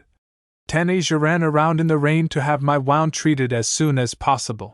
Noxia continued, How can you make such wild accusations when you don't even know what really happened? The maid stammered. Lady Noxia. Thansha thought, Noxia? What's Noxia doing in this wing of the manor? One maid insisted. But it's true that Lady Tanasia's been bullying you all these years. Another added. That's right. You're too trusting for your own good. She might be planning something wicked again. Noxia snapped. Stop it! I guess I misjudged you too. In the past, I let such comments pass because I thought they came from a place of concern for me, but this time, you crossed a line. Noxia said she'll discuss this with the butler and decide on a suitable punishment for them for spreading false rumors in the manor. The maid said, But Lady Noxia. Noxia replied that they may take their leave and that she'd like to be alone right now. Noxia thought she was glad that was over and that she'd just give it a few minutes before getting out. Noxia then said, Tanasia, you're in the bathroom, aren't you? I'm sorry. You'd gone off somewhere, so I was looking for you, but I never imagined you'd end up overhearing something so terrible. Let me apologize on their behalf. It seems my maids are overprotective of me because of the excessive whining and complaining I've done. Noxia came out of the bathroom and said there was no need to apologize, that it wasn't like what they said was completely inaccurate, and that she wouldn't mind it, so either should Tanasia. Noxia added that she'd still be more careful in the future, and that if Tanasia's feelings were hurt, she shouldn't hesitate to tell her. Tanasia replied that she was fine, really, and then asked why Noxia was practicing her ability all by herself and said she should have at least brought a maid along. Noxia replied that she figured they'd get tired of watching her do the same thing over and over for hours. Tanasia reacted in surprise, asking if she'd really been practicing for that long, and Noxia answered yes, explaining that the symposium was coming up. Tanasia thought about the symposium in the original novel, a conference held every few years for people with special abilities to showcase their accomplishments or improvements and network with each other, a massive event attended by people from nearby kingdoms and empires, where the person who'd made the most improvement in a short period of time was highlighted.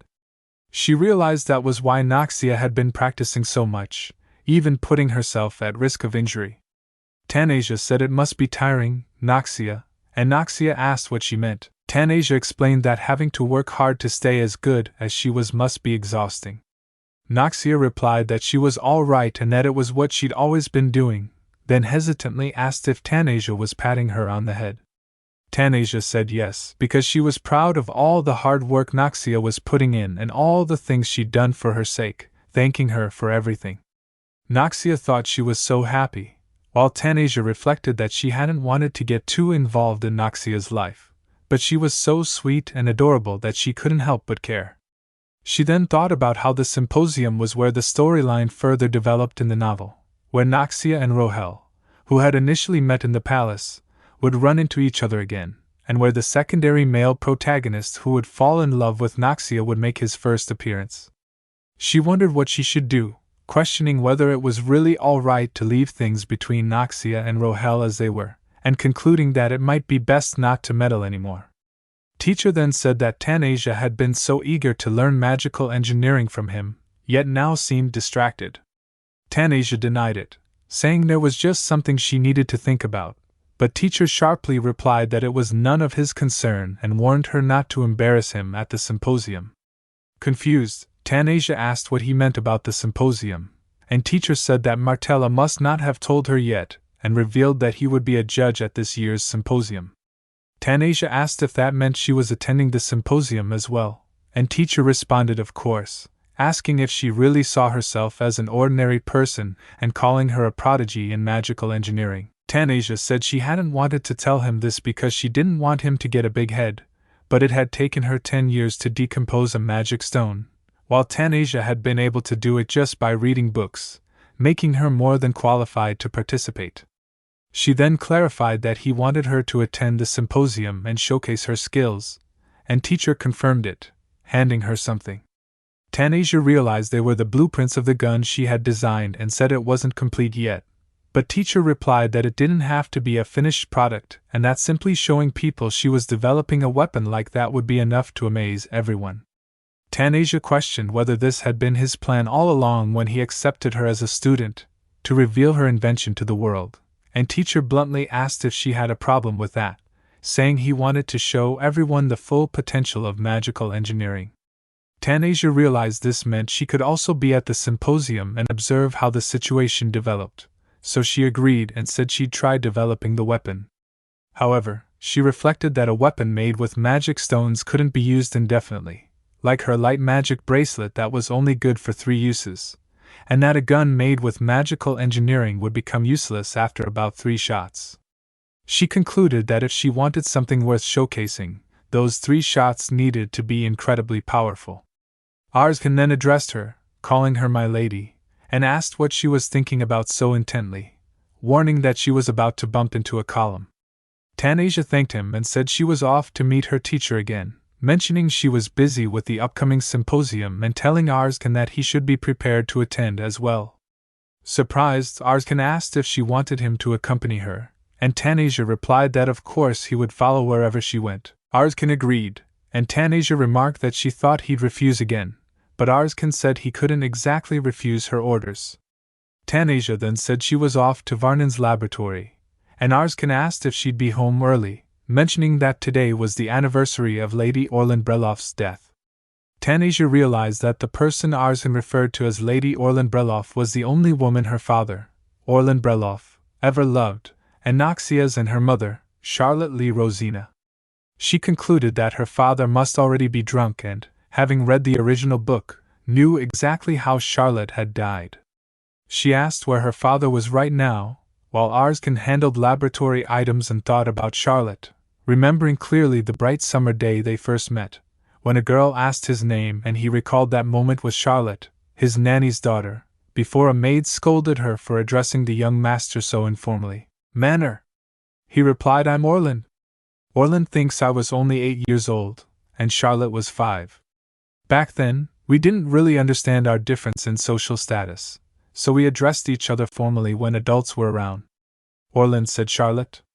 Tansha saw the both and said, "The maid, young master." She said, "Orland."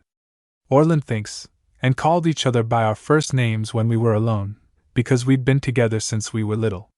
Charlotte was a part of practically every single moment of my life.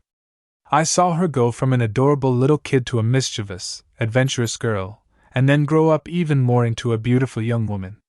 No one understood me as well as Charlotte did, and no one else I found as enjoyable to spend time with, yet for far too long I was unaware of my feelings for her.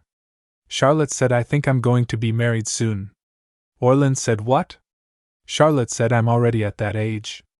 My mother's been on my case about getting married. I was recently set up with the son of the general store on Main Street." Orland thinks I can't believe what I'm hearing. Charlotte is marrying somebody else? She's going to be tied for life to some other man, have children that resemble the two of them, raise them, and live happily ever after? Not understanding the reason for the overwhelming emotions rising within me, I hurried to intervene in Charlotte's meetings with eligible bachelors. I'd pay the men a visit and scare them into backing off, and if they didn't listen, I didn't hesitate to demonstrate to them the extent of my power and authority. Orland thinks she's nowhere near good enough for my Charlotte. Charlotte was the one who put a stop to it. Charlotte said, "That's enough, Orland." Orland replied, "What do you mean?" Charlotte said, "I know you've been scaring off all of my potential suitors. If your concern is that I will end up in an unhappy marriage, really, that's quite enough." Orland said, "Charlotte, I just want you to." Charlotte said, "I appreciate your concern, but I'll be the one to make decisions about my own life. I'm respectfully asking you to stop sticking your nose where it doesn't belong." Orland thinks Charlotte wasn't the kind of woman to let anyone control her. No one would be immune to her charms after seeing how tough and strong-willed she was. That's when I finally realized what the oppressive feeling that had overtaken me was, and I was entirely at fault for the childish way I'd been acting. Orland said I did it because I was afraid. Charlotte said, "What?" Orland replied, I can't live without you, and the thought of you ending up with another man pained me more than words can say." Charlotte replied, "What are you talking about?" Orland said, "I care for you. No, I love you." Charlotte said, "Orland, don't joke about something like that. It's not funny." Orland said, "It's not a joke. I wouldn't joke about something like this. Let's drop this. I need to get going." Wait. Charlotte said, "Let go of me." Orland said, "Wait, Charlotte. Listen to." Charlotte shouted, "Please stop, young master. Do you really think you and I will be able to be together? We should know better. Neither of us is a child anymore." Orland thinks Charlotte was right. We weren't children anymore. Growing up, we were constantly reminded of the vast chasm between our social statuses. So the moment I saw that look in Charlotte's eyes, I realized what I needed to do. To think I was just fixated on interfering with Charlotte's matchmaking, what a fool I was. Orland said, "Charlotte, wait for me. I will become so powerful that no one would dare speak ill of our love." Charlotte said, "Orland," he replied, "I will make it so that the whole world has no choice but to acknowledge our love. I promise you that." Orland thinks once I succeeded as Marquis, I grew the family's businesses and raised its social standing, and made the House of Breloff one of the most powerful in all of Arwen, all so that I could wed Charlotte without any opposition or criticism. Charlotte said, "Orland, I know you have plenty of women vying for your hand in marriage. If you choose a common, ordinary woman like me as your wife, you will surely regret it one day." Orland came near and replied, "You're wrong, Charlotte." Orland hugged her and said, "I will surely regret it if I let you go," and kissed her. Orland thinks our first kiss. Days when I treated her like glass, fearing that her tiny, delicate self might shatter in my arms. Charlotte was breathtakingly beautiful in her white wedding dress, and I was the happiest man on earth. And when I first held Tanasia and Noxia in my arms, I was completely content and couldn't possibly desire anything more. Loving Charlotte, marrying her, having children with her, I thought all that was left for Charlotte and me was to grow old together. One day she vomited blood, fell to the floor, and she said weakly, "Orland." Orland shouted, "Hold on. The physician will be here soon." And Orland thinks while I was away for a few days on a business trip, an unknown assailant broke into my home and attacked Charlotte. By the time I arrived, everything was over. She said weakly, "Just promise me one thing, that you'll take good care of Tanasia and Noxia." Orland said, What are you talking about?" "No, don't say a word. You'll just end up losing more blood, Charlotte said. Please, promise me, that even without me around, you do your best to raise Tanasia and Noxia well. Tears filled Orlan's eyes as he said, don't say that. Of course you're going to be around. Why would you say something like that? I'm never going to promise you such a thing. So don't leave me. Orlan thinks yes, I will. I promise, Charlotte, that I'll raise our daughters well, even without you by my side. I promise. Had Charlotte not asked me to look after Tanasia and Noxia, I would have joined her in death that very same day. Even now, over a decade since Charlotte's passing, I can vividly recall the moment she took her last breath. Had I at least been able to find the culprit who killed Charlotte and avenge her death, I wouldn't be sitting here trying to drink myself into a stupor. The person who dared to sneak into the Breloff villa and take Charlotte's life. Ever since, I've been investigating the attack and trying to track down the culprit, but I could find neither hide nor hair of them. The attacker is no mere commoner. If they were, they wouldn't have been able to remain hidden for so long. Who could possibly be this adept at evading capture? Orlan Breloff said, I don't believe I gave you permission to enter Zen. He replied, you've overindulged, and you're not usually much of a drinker in the first place. Orlan said, I need more. This isn't nearly enough. What is this? Zen replied, one of the kitchen maids was pacing in front of the door with a tray of food that will pair well with your drink and help lessen your hangover tomorrow. Orlan said, I didn't ask the kitchen for this. Zen said, Lady Tanasia made the request.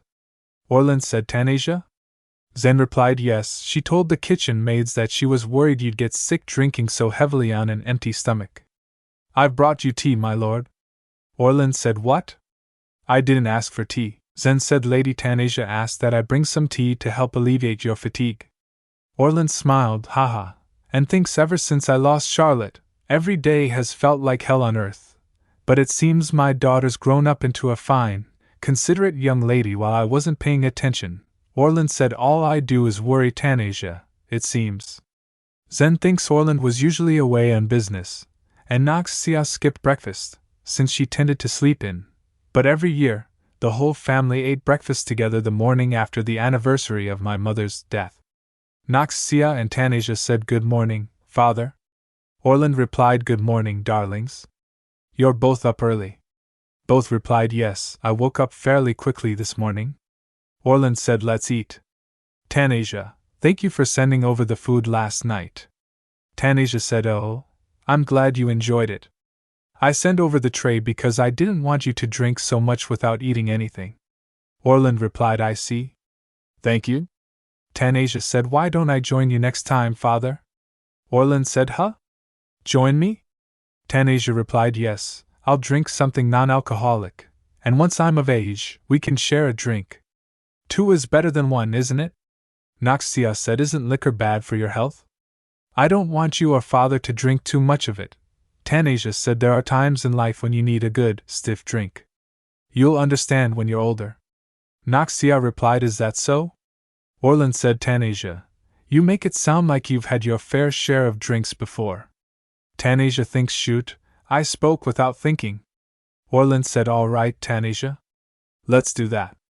I never thought of that before, but it sounds like a good idea. Next year, we'll drink together. Noxia raised her hand and said, then I'll join too. 3 is better than 2, isn't it? Orlan replied, sure, sure. Tanasia thinks a family, something I never got to have in my previous life. Mommy, Daddy, I don't recall it perfectly, but I get snatches of Tanasia's childhood memories from time to time.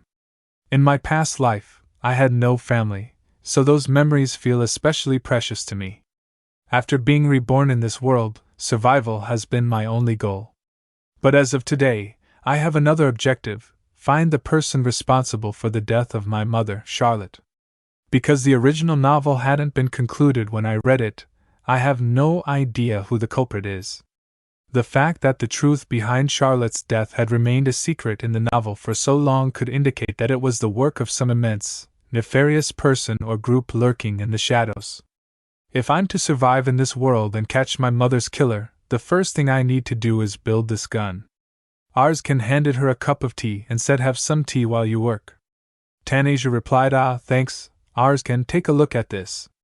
Arskan said, is that the magically engineered weapon you're working on, my lady? Tanasia replied, that's right. What do you think?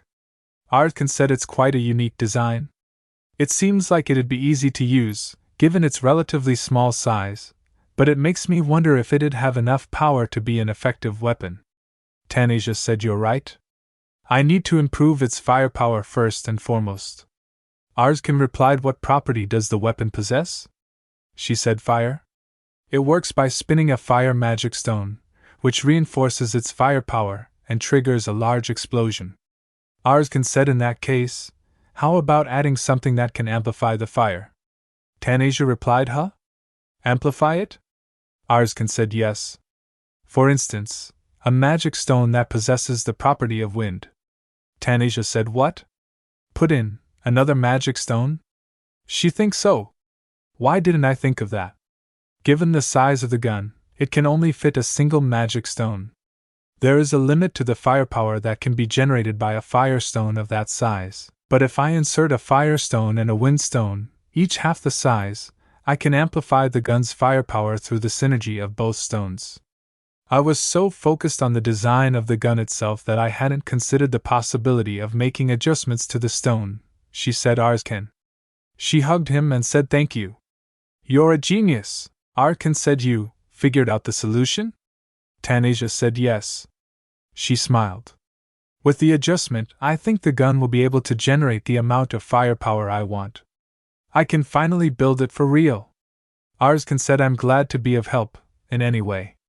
Tanasia said, oh. I'm sorry for hugging you out of the blue like that.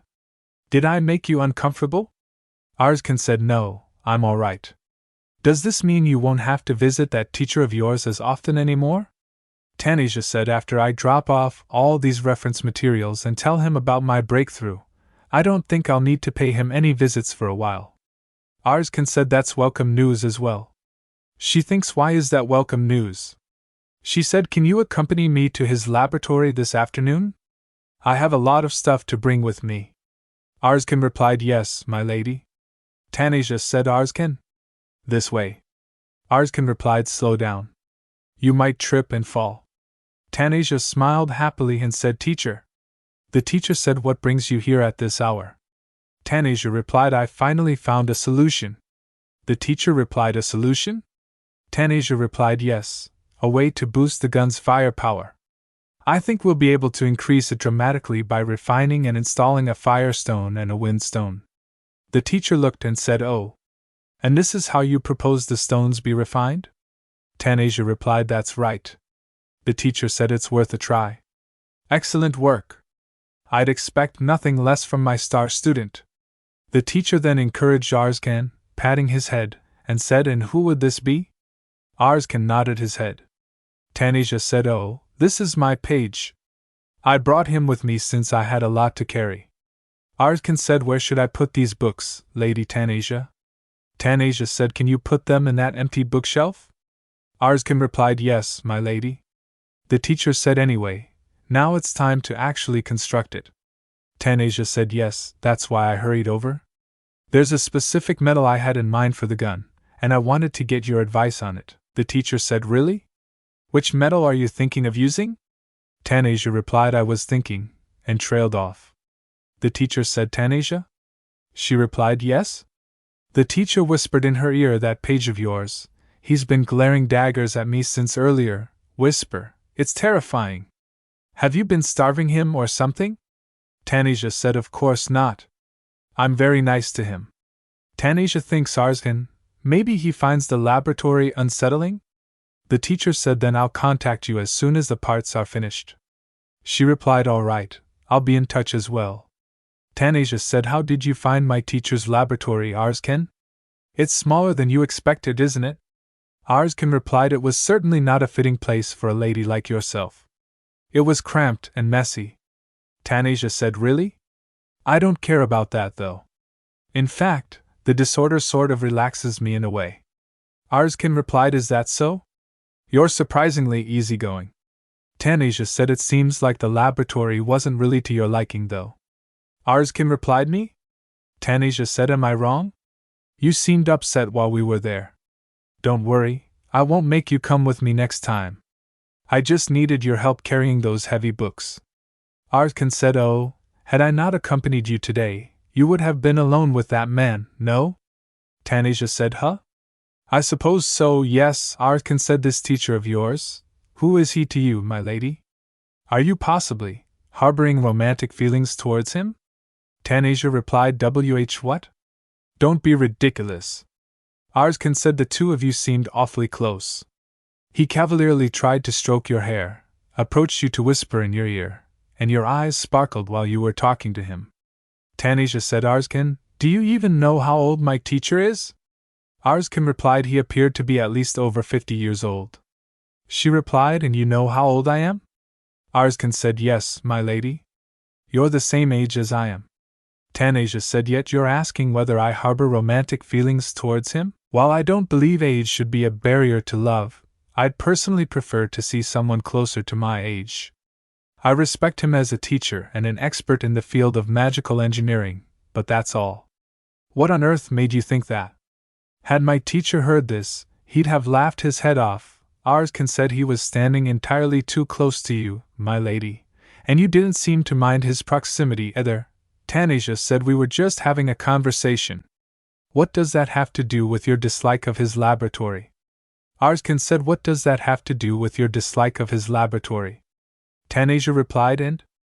Arskan said, It's not that I dislike the laboratory.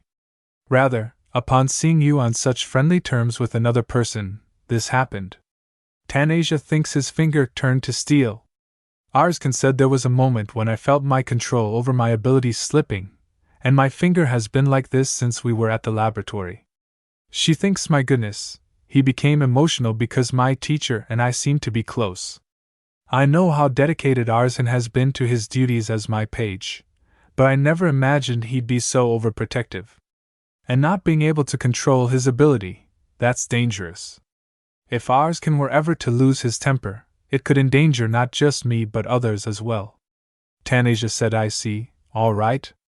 I'll make an effort to maintain a reasonable distance from others. Shouldn't be too difficult. Arskan said, Really? Tanasia replied, Yes. I wouldn't want people to get the wrong idea anyway. That being said, you should look for a way to control your ability, so that you don't end up using it out of anger over such a trivial matter. Arskan said, That's easier said than done. Tanasia said, I know that, which is why I'll help in any way I can. Arskan replied, In that case, could I ask you for a favor? Tanasia said, A favor? Arskan replied, Yes. Tanasia said, Once I am able to control my ability, give me a reward. Arskan said, I know it's for my own sake, but once I'm able to control my ability the way you want, I'd like a reward. She replied, Is there something you want in particular? Tanasia thinks he's so hesitant. What could he possibly want? As far as I can tell, Arskan doesn't seem to be the type to covet material goods at all. Tanasia said, All right. Think about what you might want. Once you're able to control your ability, I'll give you whatever I can. Arskan said, Really? Tanasia replied, Of course. I wouldn't lie to you about this. What if, Arskan said, I were to ask for something very rare and precious? Tanasia replied, Well, in that case, I'll mentally prepare myself. All right. She thinks rare and precious. He's not going to ask me to give up my life or something, is he? Arskan said, All right. Arskan said, We came up with a new design based on your feedback from our last meeting. As for the secret passageways here, I commissioned a different expert for each one, so no one but me knows the overall floor plan of the laboratory. The blueprints will be destroyed as soon as the construction of the laboratory is complete, and I won't speak of this to anyone, so there's no need for you to worry. Tanasia said, I'm not worried about that. She thinks I've only met Robin twice, so I don't exactly trust him yet. However, my father is the one who introduced them to me, and I trust my father. She said, I like it. Please begin construction according to these blueprints. Arskan said, Since you wanted the structure to look ordinary, the plan is to use plain brick on the outside and vulcanium on the inside. Tanasia said, Vulcanium? Tyler said, Yes, it's an ore, a special material used to build fortresses. Its name means unbreakable. We'll take special care when constructing the basement bunker and fill it with this material. Tanasia said, sounds good. Since you're far more knowledgeable in this area than I am, I'll trust your expertise. I will give you sufficient time for construction, so make sure it's built perfectly. Tyler and Robin said yes, Lady Tanasia. She thinks construction of the laboratory began, and with my teacher's help, I started building the gun in earnest. As I continued my research, constantly tweaking the gun's design and refining the magic stones, the day of the symposium was fast approaching. Tyler said, here, they've all arrived, the rest of the parts you asked for. The teacher said, assemble all the parts you've made so far. Tanasia replied, will do. Phew, the teacher said, hey kid, good to see you again. Tanasia said, hello? Tyler thinks, what an unfriendly kid. Tanasia saw the gun and thought, it's complete. The teacher said, congratulations. You've made your first weapon. Tanasia said, thank you, teacher. Without you, I'd never have gotten this far. The teacher said, no need to thank me.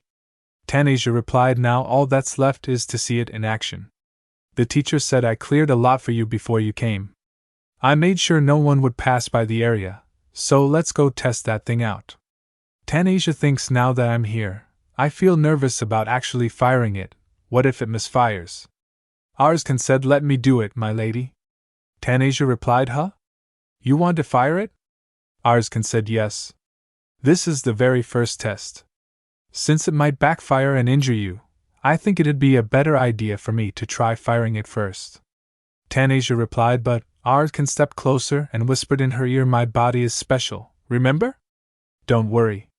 Even if it misfires, I can turn my body into steel, so I won't be injured. Tanasia replied, all right then. Thank you. First, you need to shed a drop of blood on the magic stone in order to imprint on the weapon. Arskan said, yes, my lady. Tanasia said, wrap your hands around the gun like this. Tanasia said, stretch your arms out to shoot. You need to align the target with the sight to aim accurately. Then, look at the target with both eyes wide open. Arskan said, then, look at the target with both eyes wide open. Tanasia replied, all right.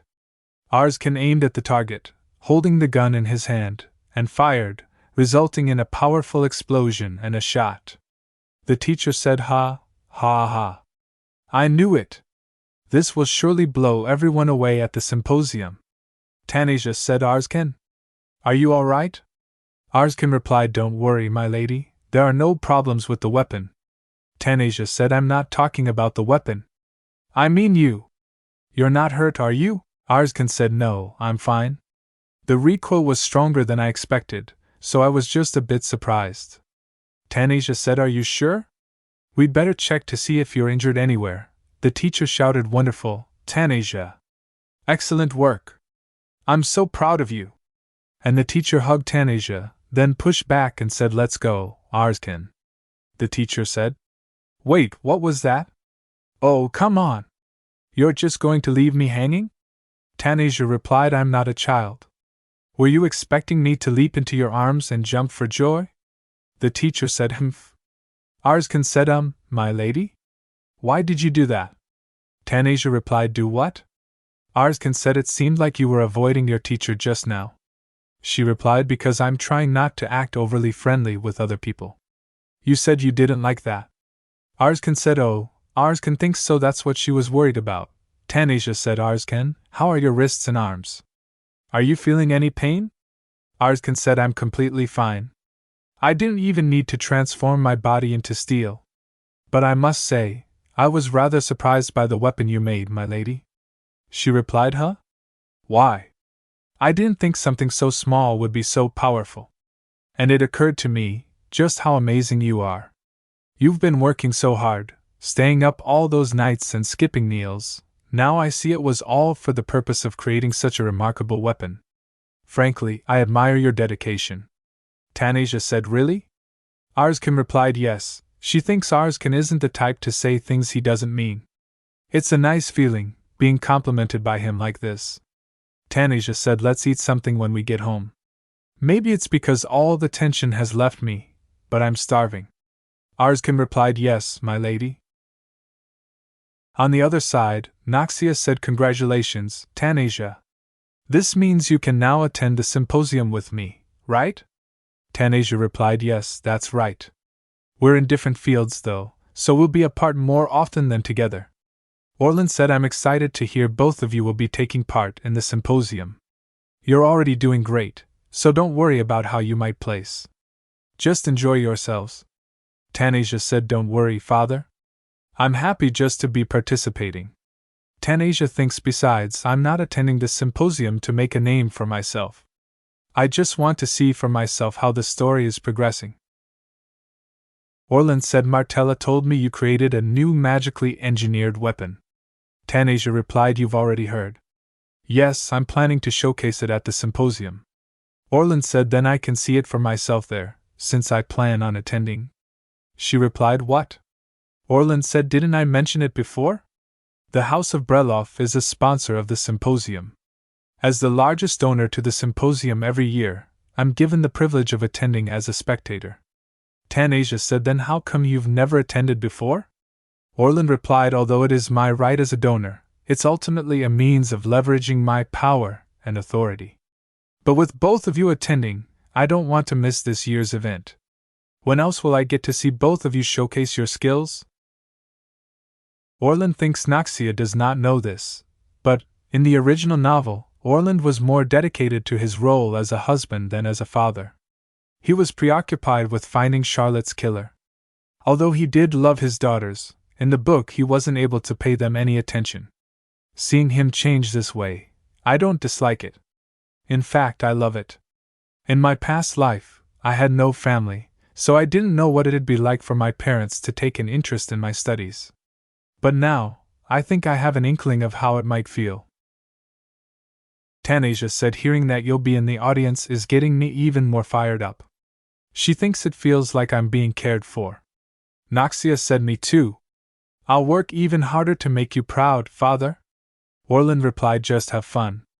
I'm already proud of you both. She replied, thank you, father. Tanasia thinks the day of the symposium. Naxia said, there are 2 carriages. Tanasia, are you planning to take a separate carriage to the symposium? Tanasia replied, since we'll be staying there for several days, we have a lot of cargo. 1 carriage doesn't seem like enough for it all. Naxia said, I suppose so, then I'll see you later at the symposium. Tanasia said, yes, see you there. Tanasia thinks, by the way, Tanasia said, I wonder who else is attending the symposium. Tanasia thinks other than Naxia, Rohel, and the secondary male protagonist who will later fall in love with Naxia. I don't recall who else attended it in the book. The maid said, my lady, I heard Lady Krisha will attend the symposium as well. Tanasia replied, Lady Krisha? Tanasia thinks I hadn't considered that possibility, but since Leanna also possesses an elemental ability, it makes sense for her to attend. That was the last time Leanna and I met. Tanasia said, huh? Are you too worried that Leanna and I are going to end up fighting again? The maid said, oh, of course not, my lady. You wouldn't do that. Arskan said, yes, I am. You two never made up that day and parted on bad terms. It was an unnecessary argument in the first place. It's all my fault, Tanasia said, Arskan. I don't regret fighting with her that day at all, so don't worry about it. Also, I don't care if Krisha tries to pick a fight with me. To be honest, I'm actually sort of hoping for it. Because if she does, I'll make her rue the day she thought she could mess with me.